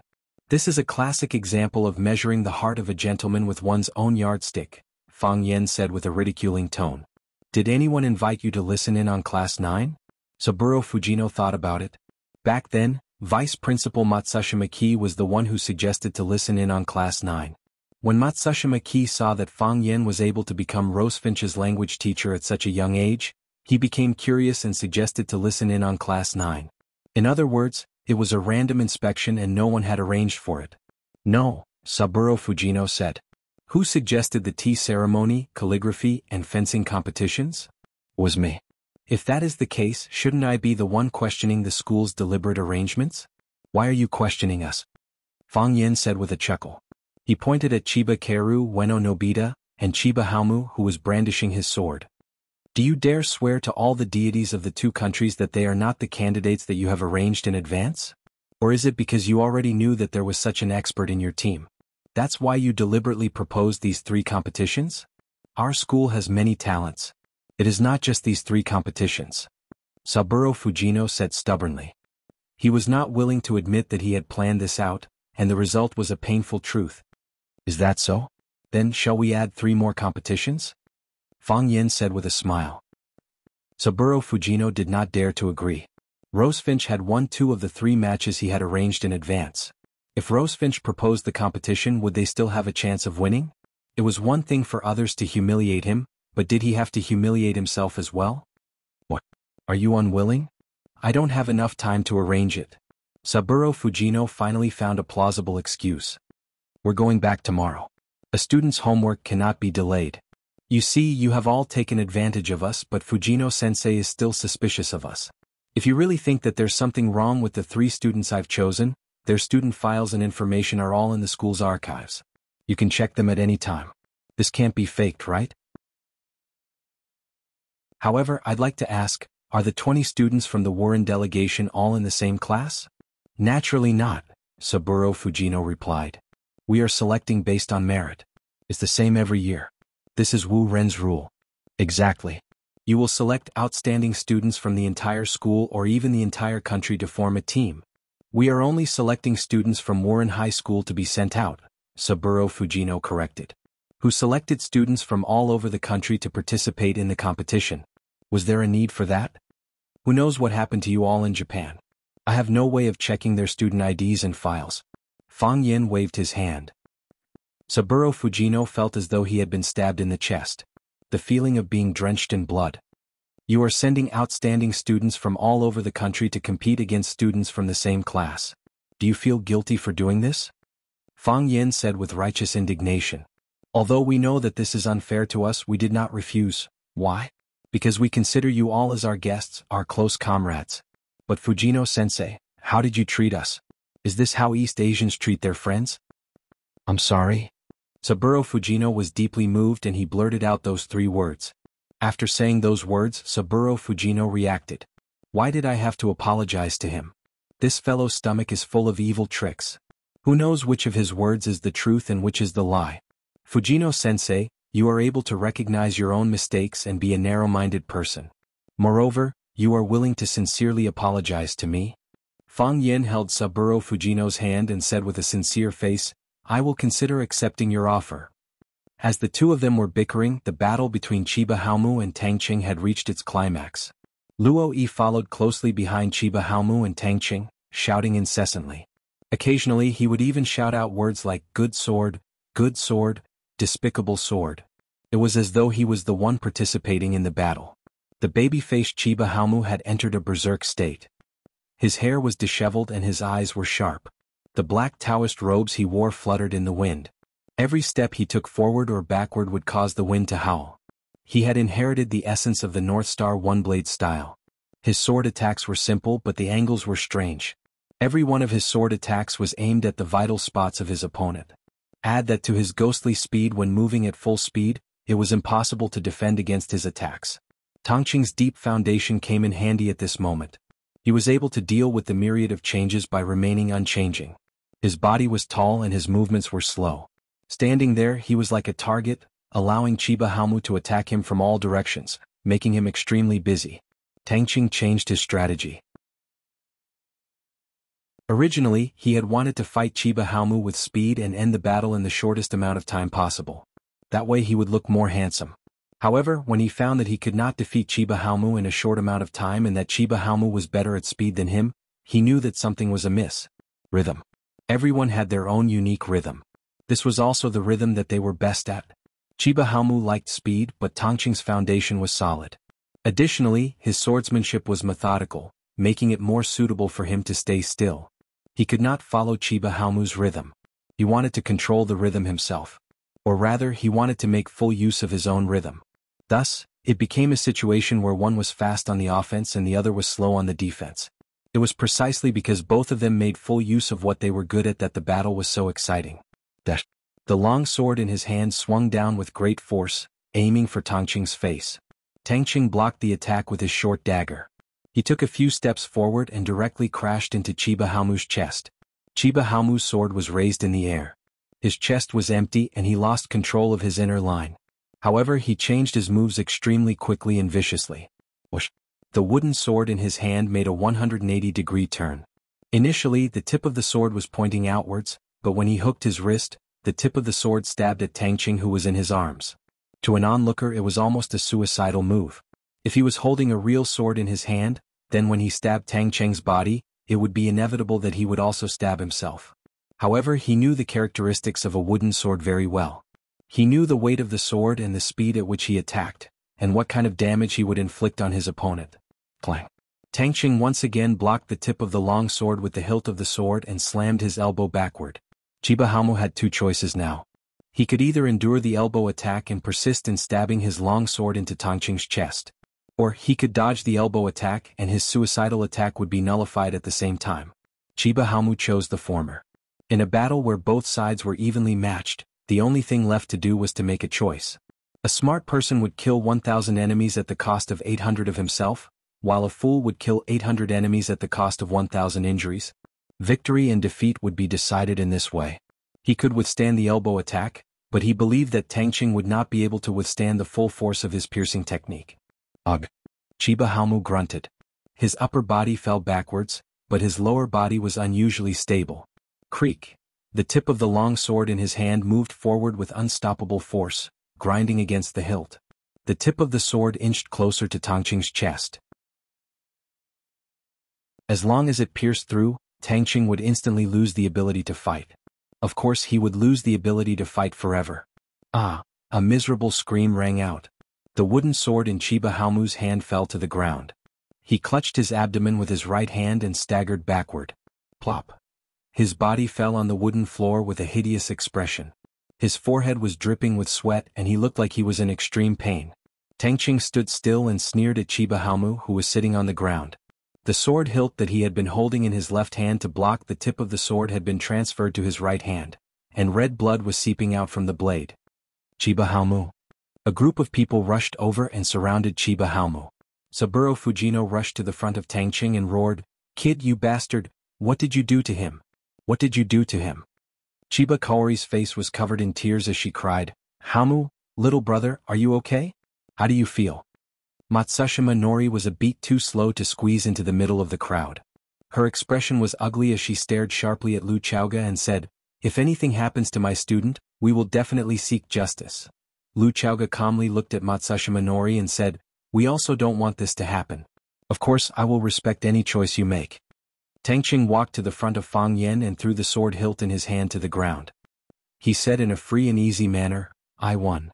After saying that he turned around and left. "Be careful," someone shouted. Chiba Haomu, who was lying on the ground a moment ago, jumped up and stabbed the sword in his hand at Tangqing's back. This kid's eyes were bloodshot.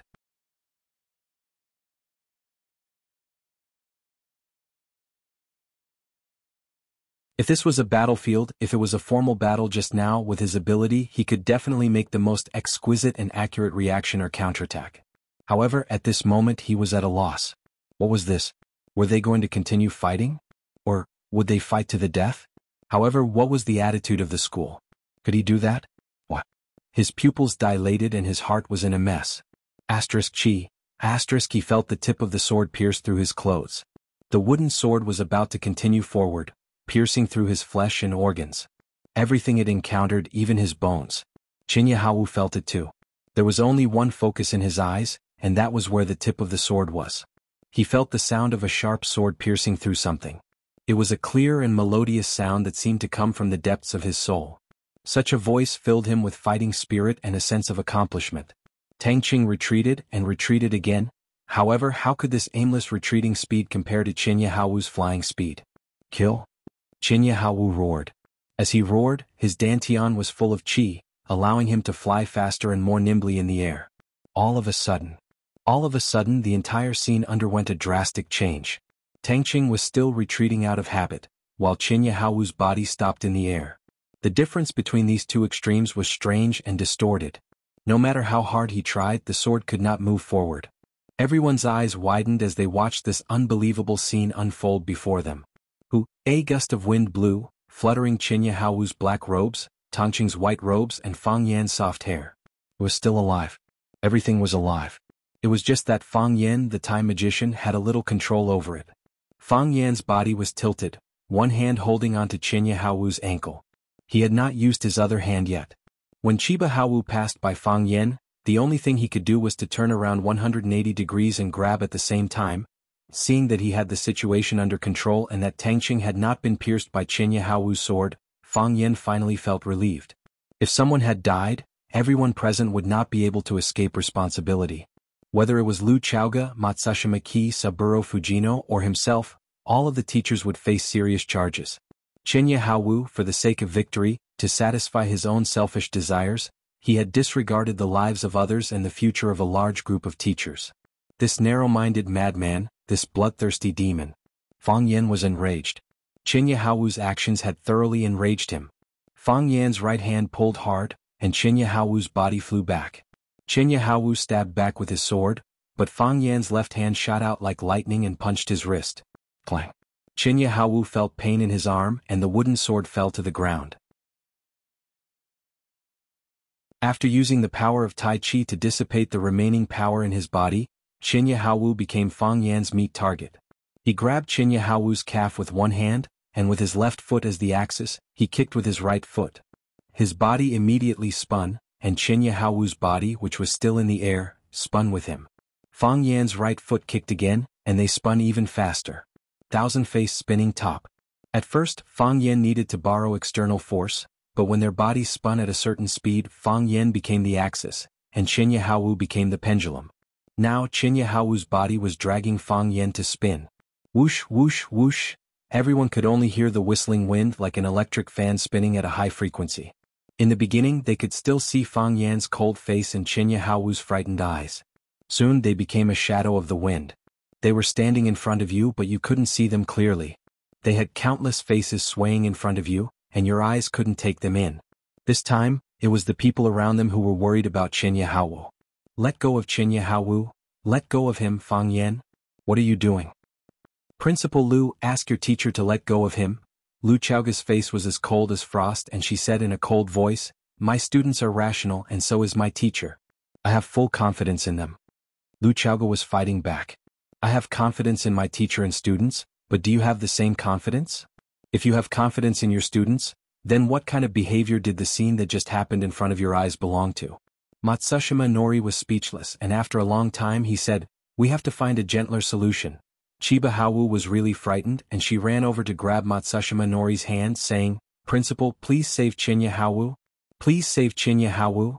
Matsushima Nori glanced at Fang Yan who was still spinning in circles and shook his head indicating that there was nothing he could do. She couldn't go up and beat up Fang Yan, could she? Chiba Haowu ran to Lu Chaoga and said in English, Principal, I apologize. I know Qinya Haowu.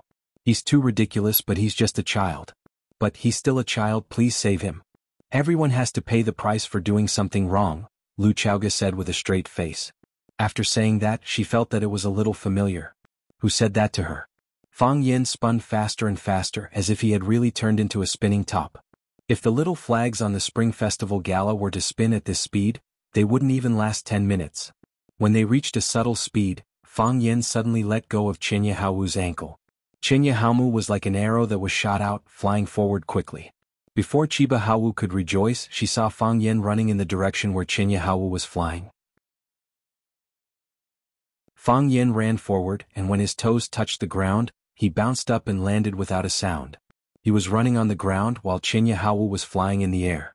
From a bystander's point of view, it looked like Fang Yan was running with Qinya Haowu on his back. Of course, Fang Yan wasn't running with him on his back. He had other uses for his hands. Bang, bang, bang. His fists shot out like lightning, hitting Qinya Haowu's head, face, chest, abdomen, and every other part of his body that he could reach. With each punch, Qinya Haowu's body would rise and fall at an even faster speed. Fang Yan punched again and sent Qinya Haowu flying higher into the air. The dojo was huge. Fang Yan pulled Qinya Haowu's body from the entrance to the inner wall. Seeing that Qinya Haowu's head was about to hit the wall in front of him, Fang Yan suddenly did a 180-degree handstand. With both hands on the ground, he kicked with his right foot at lightning speed. Bang, what a beautiful shot. Qinya Haowu's body flew high into the roof of the dojo and then fell at a speed that was difficult to see with the naked eye. Clang. His body fell heavily on the wooden board, and he landed face first on the ground with his butt facing the sky. He didn't move or make a sound for a long time. The entire venue was silent. Everyone stared at Fang Yan with widened eyes. They looked at the handsome and tall man standing in the middle of the dojo. Was he a Superman hidden in the human world?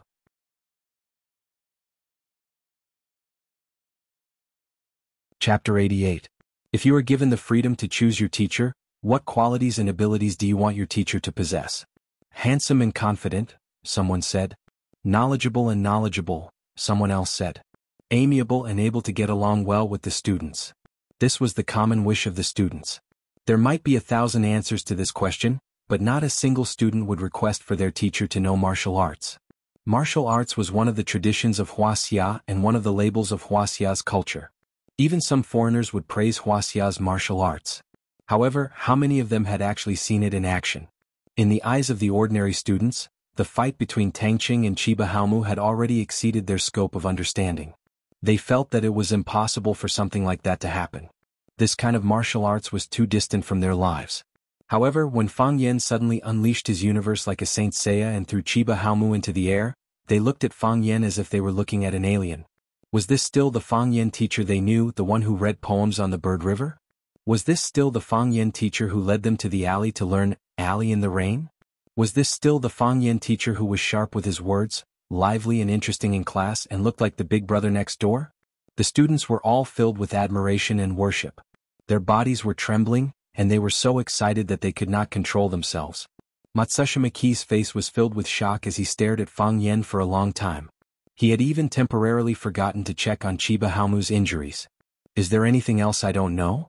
Lu Chaoga murmured as she looked at Fang Yan's eyes thoughtfully. Although she had not known Fang Yen for long, she believed that she had some understanding of him. Talented, arrogant, quick-witted and courageous. What she saw today had overturned her understanding of Fang Yen. She knew that the Fang Yen she had seen before was only the tip of the iceberg. What else was he hiding? Saburo Fujino's body was trembling. It was not surprise or admiration but anger. This bastard, this guy who deserves to be struck by lightning, he has challenged me time and time again. Is this the weak scholar he was talking about? Is this what he meant by being powerless? Saburo Fujino could imagine it. If he had accepted Fang Yan's challenge, even if it was just once, the one lying on the same spot as Chiba Haomu would be him. When he thought of Chinya Haowu, he also thought of the situation they were currently facing.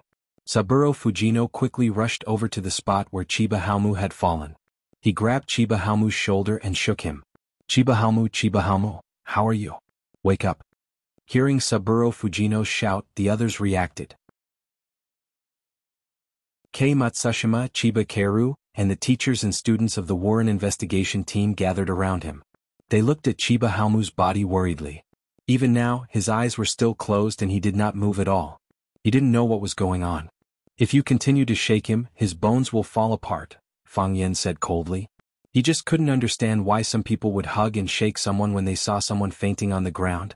Didn't they know that this kind of action could sometimes kill someone? After the high-intensity exercise earlier, Fang Yen had vented out most of the anger in his heart. He was also a martial artist. Moreover, he was a martial artist with style and morals. After thousands of years, the words martial art moral had been deeply engraved in the blood of every martial artist. Regardless of whether it was a sect or a family, martial artists must first cultivate their morals.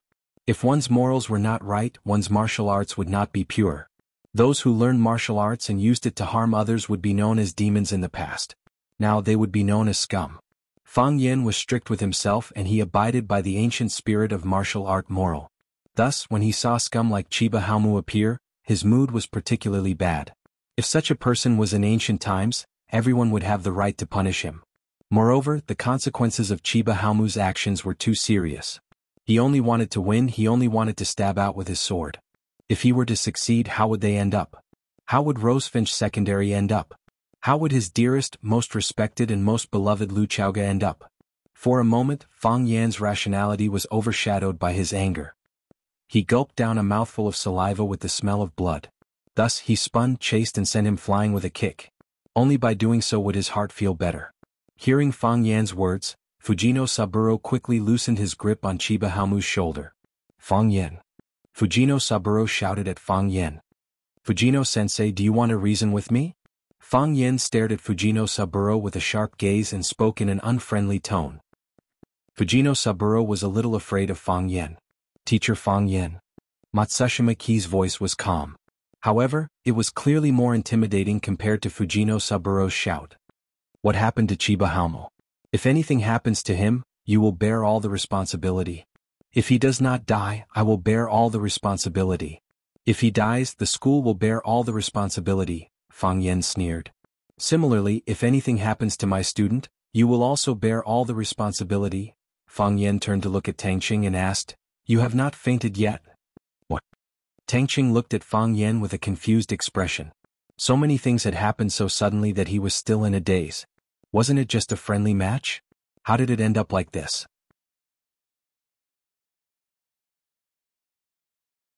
Don't you feel dizzy and your internal organs are on fire? Don't you feel like you are about to faint? Fang Yen asked. Only then did Tangqing understand. He clutched his chest and shouted, My heart is in so much pain. I cannot take it anymore. I cannot take it anymore. Plop. Tangqing shamelessly lay down at the entrance of the building.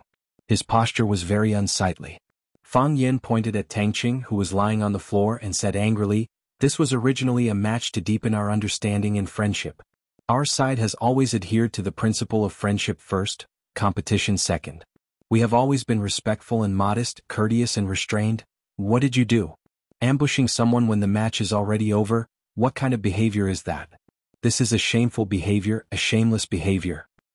Chiba Haumu's sneak attack caused our team member to be seriously injured and he is currently unconscious. If anything happens to Tangqing, we will use the most severe and violent means to demand justice. Rosefinch is not someone that can be bullied so easily. Saburo Fujino and Kei Matsushima exchanged glances and understood the meaning behind those words. Fake injuries. They knew that Tangqing had deliberately lied down on the floor and his injuries were not that serious. However, if they insisted that Chiba Haumu's sneak attack caused Tangqing to be seriously injured and that he was still unconscious, there was nothing they could do. They could not just run to the sickbed and point at Tangqing and shout that he was faking injuries and that he was actually fine. Whether his body was injured or not, they could easily find out. Whether his head was injured or not, how could they be sure? Kei Matsushima looked at Lu Chaoga, implying that she needed to make a decision on this matter. After all, this happened in Rosefinch's territory. Lu Chaoga looked at Fang Yan and said, "Send the injured team member to the hospital for treatment?" Fang Yan nodded and said, "Of course. However, this matter is not over." When Tangqing opened his eyes, only Fang Yan was sitting beside him. The others had all left. Tangqing's injuries were not serious, but they were not light either. Although Chiba Haumu's sword did not pierce through his body, it did cut his flesh. If Fang Yan had not grabbed Chiba Haumu's ankle, the consequences would have been terrible. In addition, he had exercised too much in the afternoon. As he was undergoing one checkup after another, he unknowingly fell asleep. When he woke up again, his exhaustion disappeared and he felt much better. "Don't be so fast," Fang Yan said. "If Chiba Haumu is unconscious for 1 day, you will be unconscious for 2 days. If Chiba Haumu is lying here for half a year, you will be lying here for half a year and a day. We must endure longer than them." "There is no need to do this, right?" Tangqing said with a bitter face. If what Fang Yan said was true, Chiba Haumu would not recover after half a year. Would he really have to spend half a year on the sickbed? He felt that he would go crazy. Moreover, how could he pursue Qin Yitian while lying on the sickbed? If Qin Yitian was snatched away by another boy while he was lying on the sickbed, who would be responsible? He was a boy with dreams and goals. There were too many things for him to consider. "Who am I?" Fang Yan pointed at his face and asked. "Fang Yan." Tangqing looked at Fang Yan with a puzzled expression. What was wrong with this guy? Did he not even know who he was? "Teacher. The language teacher of class 9. "No, I am your savior," Fang Yan said. "You have to admit that if I did not save you today, you would not have the chance to open your eyes and see me. You would not have the right to breathe the air in this ward that is not considered fresh, let alone talk to me. Am I right?" "Yes." Tangqing's heart was extremely bitter. He owed Fang Yan a favor, a huge one. "I beat up Chiba Haumu for you, right?" "Yes." "Although I am not someone who expects others to repay favors, if Chiba Haumu does not recover, Wu Ren will definitely hold me responsible. If they hold me responsible, I will be in a lot of trouble. Of course, if your injuries are more serious than his, they will not have the right and face to trouble me. Tell me, how are you going to repay me for saving your life? If Chiba Haumu is in a coma for 1 day, I will be in a coma for 2 days. If Chiba Haumu is in a coma for half a year, I will be in a coma for half a year and a day," Tangqing said with a sad face. Fang Yan patted Tangqing's shoulder and said, "As expected of my Fang Yan's student.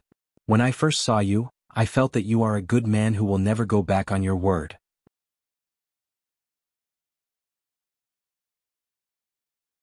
Chapter 89. Chiba Haumu did not stay in a coma for 3 to 5 days like Fang Yan had said. He woke up on the night of the accident. He opened his eyes and looked at the white ceiling with a dull expression. No one knew what he was thinking. Chiba Haumu sat beside Chiba Haumu, her beautiful eyes staring at him without blinking. Her face was calm and she did not appear particularly happy because he had woken up. Matsushima Kei and Saburo Fujino exchanged glances. Matsushima Kei then signaled Saburo with his eyes. Despite his reluctance, Saburo Fujino walked over to stand before Chiba Haumu and asked in a soft voice, "Student Chiba Haumu, do you feel better?"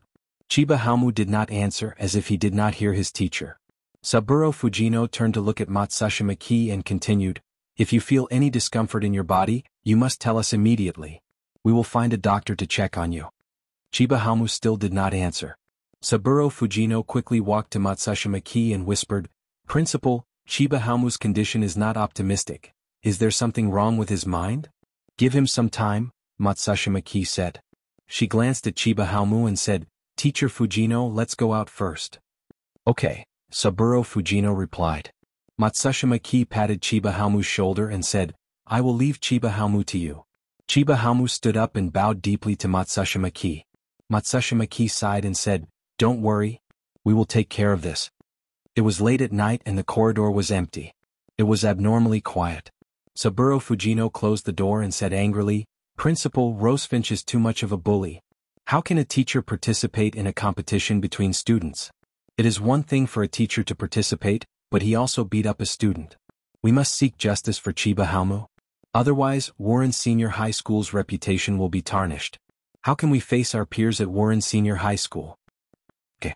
Matsushima Maki nodded. "Then Teacher Fujino will seek justice for Wu Ren."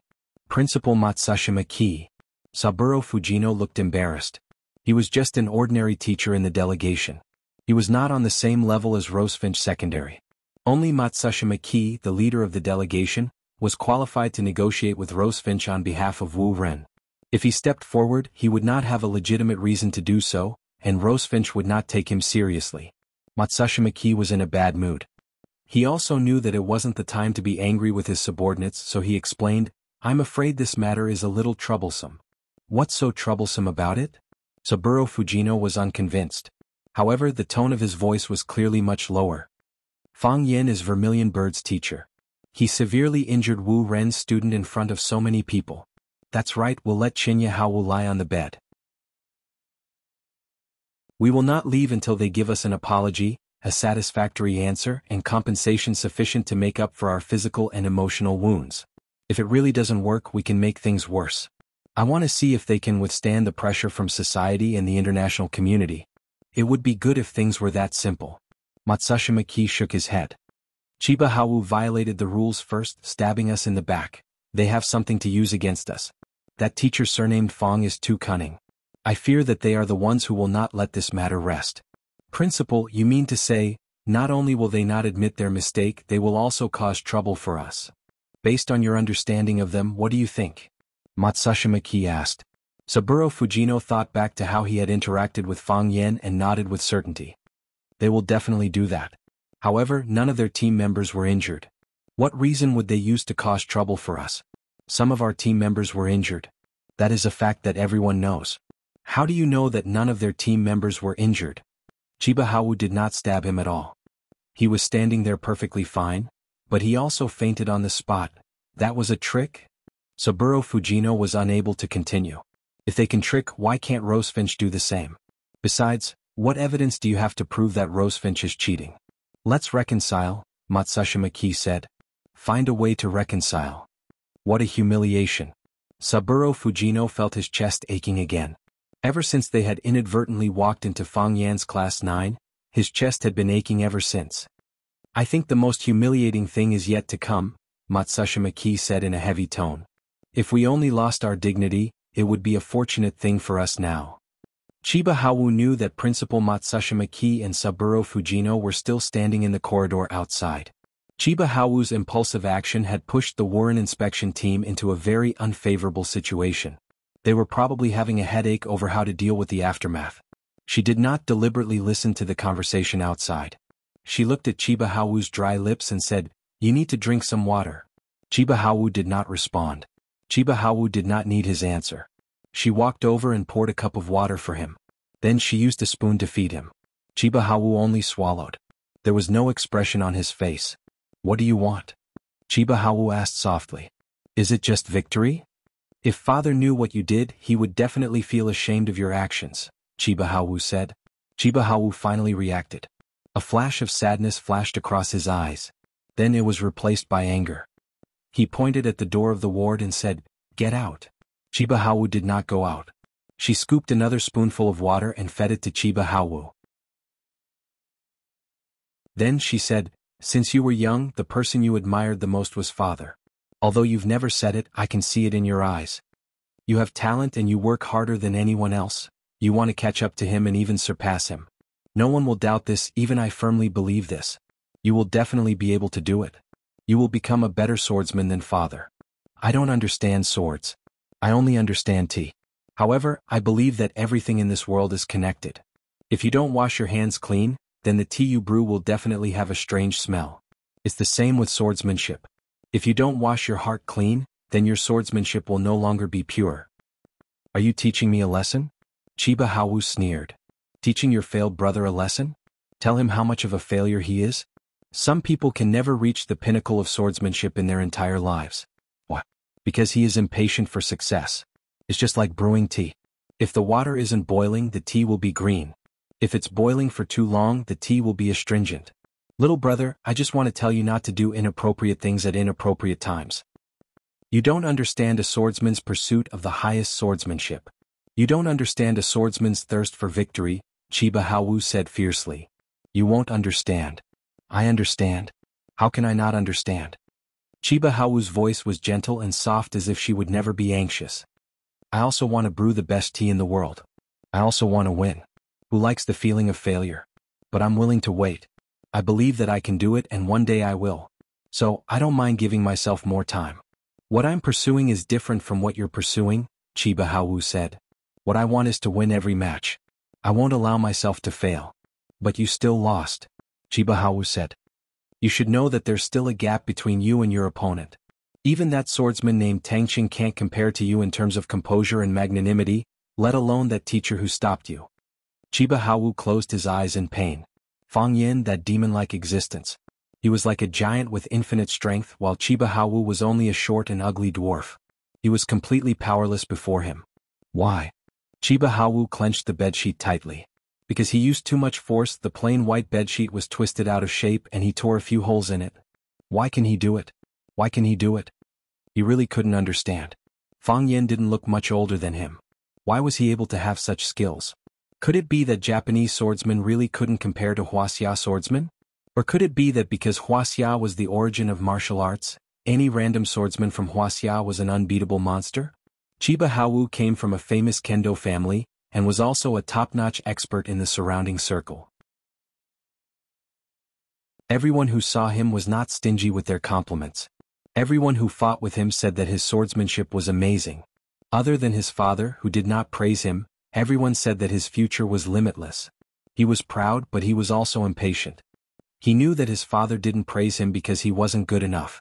He wanted to conquer everyone, including his father.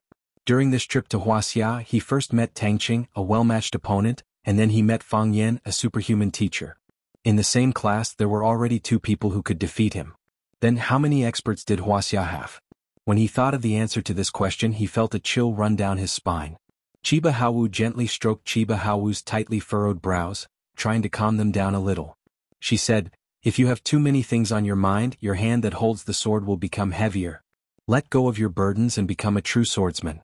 Win everyone's respect like your father." I don't care if I win people's respect. Chiba Hawu clutched his aching chest and said, I must defeat him.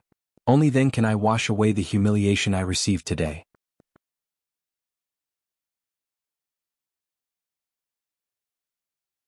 Chapter 90. After some intense bargaining, Matsushima Ki, on behalf of the Wu Rin investigation team, accepted the many requests of assistance from Rosefinch Senior High School. Finally, the matter was temporarily put to rest. According to the usual rules, when the investigation team finished their work and was ready to return home, Rosefinch Secondary would host a cocktail party to welcome them. At the same time, it was also a farewell party.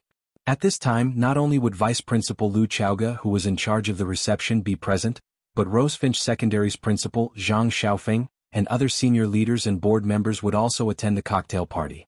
However, after this incident, how could the Wu Rin investigation team still have the mood to attend such a banquet? They tried to reject it, but Rosefinch Secondary insisted.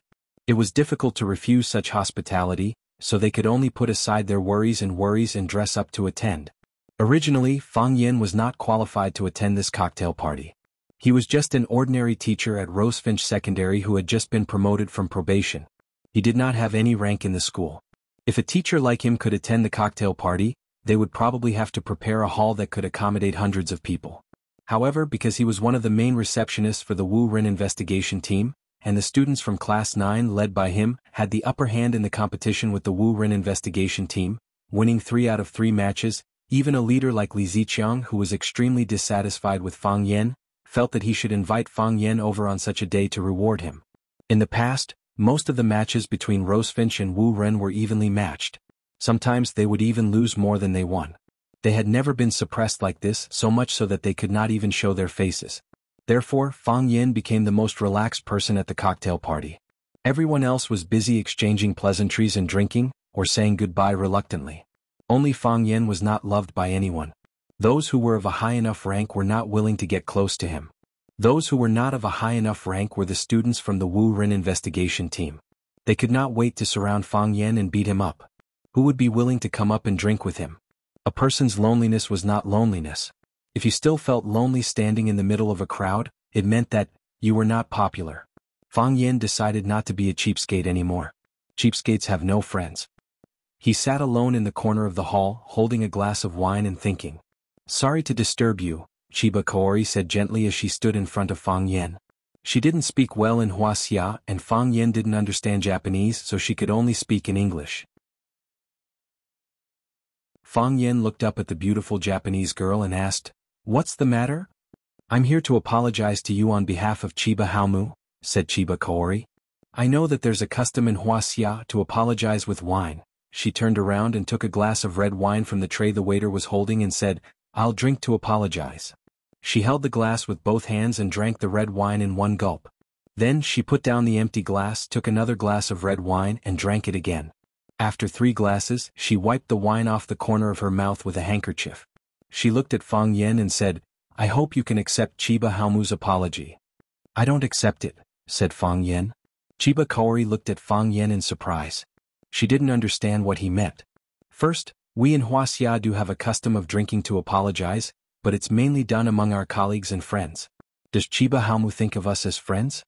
Second, we drink with white wine. A large glass of white wine. Is a sip of red wine an apology? This is your apology, not Chiba Haomu's apology. I believe that a guy who stabbed his opponent after a duel won't repent so easily, right? I think he hates me even more now. That's my guess. I don't care if you believe it or not, but I do. Of course, I have nothing to fear. If he dares to come, I'll just beat him up again." And the fourth. Actually, I only like to say 3 things because it sounds more complete. Adding a 4th thing feels a little out of place. Don't doubt that I'm a Virgo. You're not only here to drink to apologize but also for something else, right? Chiba Kaori's breathing quickened. Her eyes widened unnaturally as she stared at Fang Yan. Everyone in the investigation team said that Huaxia was treacherous and cunning, and it seemed to be true. His eyes were always smiling as if there was nothing he didn't know. Fang Yan picked up the glass and took a sip of the juice. He looked up at Chiba Kaori and said, "So, what's your purpose? Fight? You can't beat me. Quarrel? You're not that kind of person, and neither am I. Threatening me before leaving doesn't seem to have any meaning." Fang Yan suddenly felt a little embarrassed.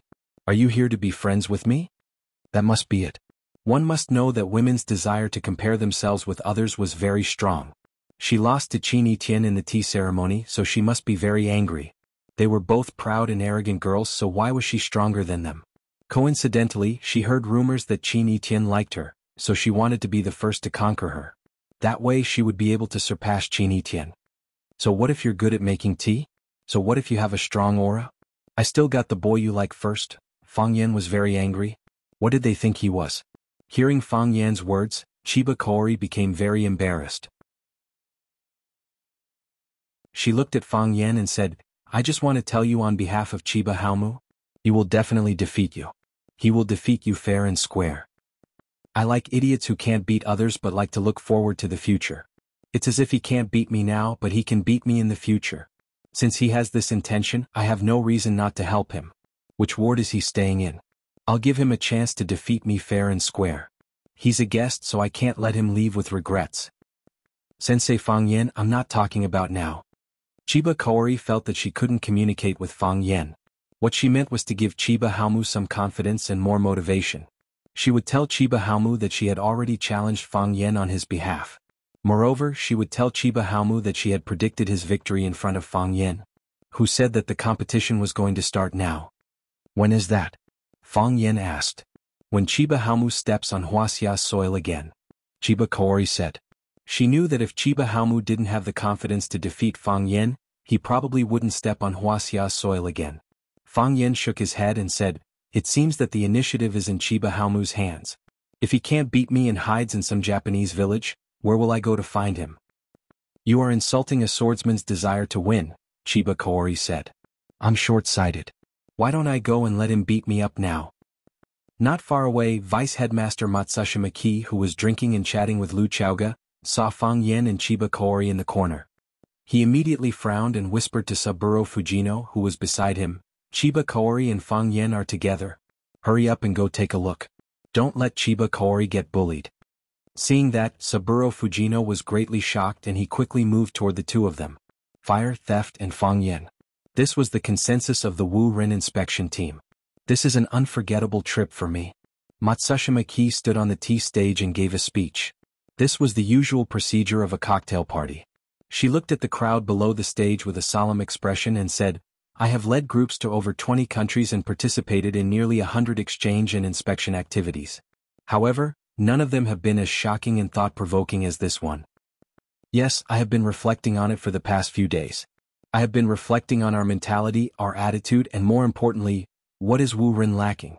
Wu Rin is a top-notch school in Japan, and its students are all favored by the heavens. Thus, be it Wu Ren's teachers or students, we are filled with pride and a sense of accomplishment. Pride is not wrong and achievement is not wrong, but the mistake is that while we maintain our pride, we lose the modesty and respect for our friends. Not only are we outstanding, our friends are also outstanding. Rosefinch Secondary has proven this point with its 3 victories. The culture of the Tang Dynasty is in Japan. Many people say that. Sometimes even I feel proud of it. I thought that it was us, Japan, who had preserved and developed the culture of the Tang Dynasty in Huaxia. We have a heart that cherishes and passes down our traditional culture. However, this time I found out that it is not the case. We package our culture and display its essence to the world.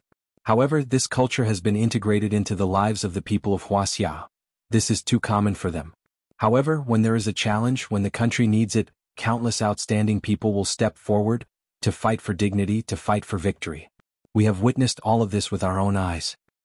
We have lost. We have lost our dignity, Matsushima Maki said with incomparable honesty. We have also won. Me, my students, and every member of our Wu Rin inspection team, we have learned to reflect. We have a humble and unyielding determination. I believe in my students. I believe in my colleagues. I will bring back the defeat of these 3 matches as the greatest gift. The applause was thunderous. Sitting on the plane to Japan, all the members of the Wu Rin inspection team heaved a sigh of relief. Huaxia is too scary, someone said. That's right. Chiba Haomu is invincible, but he was defeated by them. Any random teacher is so powerful. Is their school full of such masters?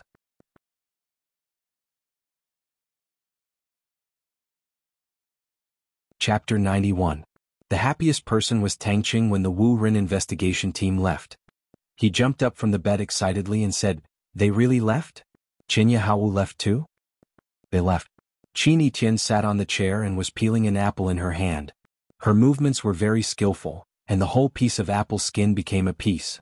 It looked very beautiful as it hung in the air. That's great.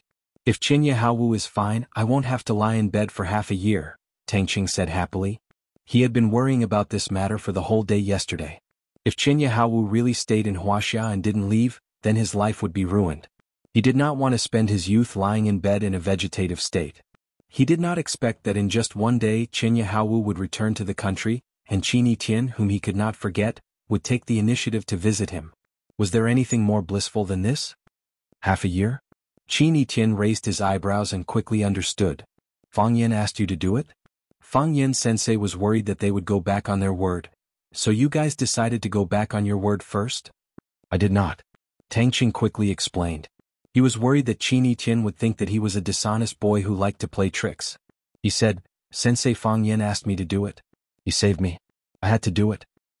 Fighting poison with poison is indeed a good idea, Qin Yitian said. At least this is the best way to deal with those who do not keep their word. Tang Qing felt a little upset in his heart. Why was Qin Yitian always praising Fang Yan's teacher when it came to him? She was not a girl who liked to praise others. He wanted to ask what the relationship between Qin Yitian and Fang Yan was, but he could not bring himself to ask. It was rare for them to be so harmonious, and he did not want to ruin the atmosphere at this moment. After peeling the apple, the peel fell into the trash can on the ground. Tang Qing said pitifully, "Be careful not to cut your hand. If I want to eat it, I can do it myself." Kacha. Qin Yitian took a bite of the apple and chewed on the crisp and sweet flesh. He looked at Tang Qing and asked, "What did you say?" Tang Qing swallowed his saliva and said, I say this apple tastes good, right?" Dong dong, there was a knock on the door. Tang Qing shouted, "Please come in." Two girls in Rosefinch's uniform stood at the door with a bouquet in their hands. Their faces were red as they said, "Student Tang Qing, we heard that you were injured, so we came to see you." When they saw Qin Yitian sitting in front of the window in the ward, they hurriedly greeted Qin Yitian and said, "Senior Sister Yitian is here too." This was already the 20th batch of girls who had come to visit Tang Qing in the past 2 days. Some came alone, some came in groups, and some came in groups. Tang Qing, the most handsome boy in Rosefinch, was indeed very charming. This time, after he seriously injured a kendo master sent by Japan, his reputation was pushed to an unprecedented height. They sent flowers, apples and all kinds of gifts. The apple that Qin Yitian ate was given by them. Qin Yitian smiled and nodded at them. He stood up from the chair and said to Tang Qing, "I still have something to do, so I'll leave you in the care of my junior sisters." Kacha. She took another bite of the apple. "What are you going to do?" Tang Qing asked hurriedly. He hoped that Qin Yitian would stay and take care of him the most. No, it was fine for him to take care of Qin Yitian. Qin Yitian thought about it and said, "I'm going to sleep. I seem a little sleepy." Senior Sister Yitian, take care. The two girls standing at the door greeted her respectfully. It wasn't until Qin Yitian's figure was far away that they felt the suffocating feeling disappear. "Classmate Tang Qing, are you okay?" The girls laughed and surrounded him. "Sorry." Tang Qing looked at them and said, "Can you peel an apple for me?" "Of course, no problem," the girls said happily. After all, not everyone had the opportunity to peel an apple for the most handsome boy in school. As soon as Fang Yan appeared at the door of Lu Chaoga's office, the secretary Xiao Meng, who was sitting at the front desk, exclaimed, "Ah, Fang Yan!" As soon as she shouted, the people in the surrounding offices all craned their heads to look over. "He's Fang Yan? He looks so young. He knows martial arts? He doesn't look like it, but he's quite handsome. It's my favorite dish. He's the one who beat up the Japanese, like that. I heard that person is very powerful in Japan." After 2 days of adaptation, Fang Yan was already used to this kind of discussion. If the exchange competition with the Warren investigation team caused Tang Qing's popularity to soar, then Fang Yan really became famous after this battle. Not only did he save Tang Qing at the critical moment, he even beat up Qin Yahawu in front of everyone, causing everyone's eyes to pop out of their sockets. Now the students of Class 9 walked on campus with their heads held high. Regardless of whether people asked, they would take the initiative to say, "Don't mess with me, our teacher knows martial arts." Fang Yan, this teacher who had just come to Rosefinch Secondary for a short period of time, had refreshed people's understanding of him and his own limits time and time again. Fang Yan waved his hand at everyone and said, "Go back. Everyone go back. I'm just an ordinary person. It's enough to watch for a few minutes. Don't let it affect your work." "You're not ordinary at all," Xiao Meng said with a red face. "I saw it with my own eyes. You're amazing." Xiao Meng was Lu Chaoga's secretary. After Zheng Jing was not welcomed by Lu Chaoga would bring Xiao Meng wherever she went. When Fang Yan beat up Chiba Hawu, Xiao Meng was also one of the bystanders. However, there were too many people watching at that time, and her boss was also beside her. Even though she felt that her heart was about to jump out of her chest, she could not take the initiative to express her admiration to Fang Yan. "Don't tell anyone. I'm a very low-key person," Fang Yan said with a smile. "Is Principal Lu in his office?" "Yes. Principal Lu is waiting for you in his office. He said that you can go straight in when you arrive." Xiao Meng's eyes were filled with affection. She looked at Fang Yan and said, "Mr. Fang, Transformers is on. Can I treat you to a movie?" "I don't watch cartoons," Fang Yan said. "It's not cartoons, it's..." Before Xiao Meng finished speaking, Fang Yan had already pushed the door and walked into Lu Chaoga's office. "You ran so fast." Xiao Meng's eyes were full of little stars. No wonder he is so good at fighting. Lu Chaoga was looking at a file. This was Fang Yan's file. The file was very simple, so simple that people felt it was not simple.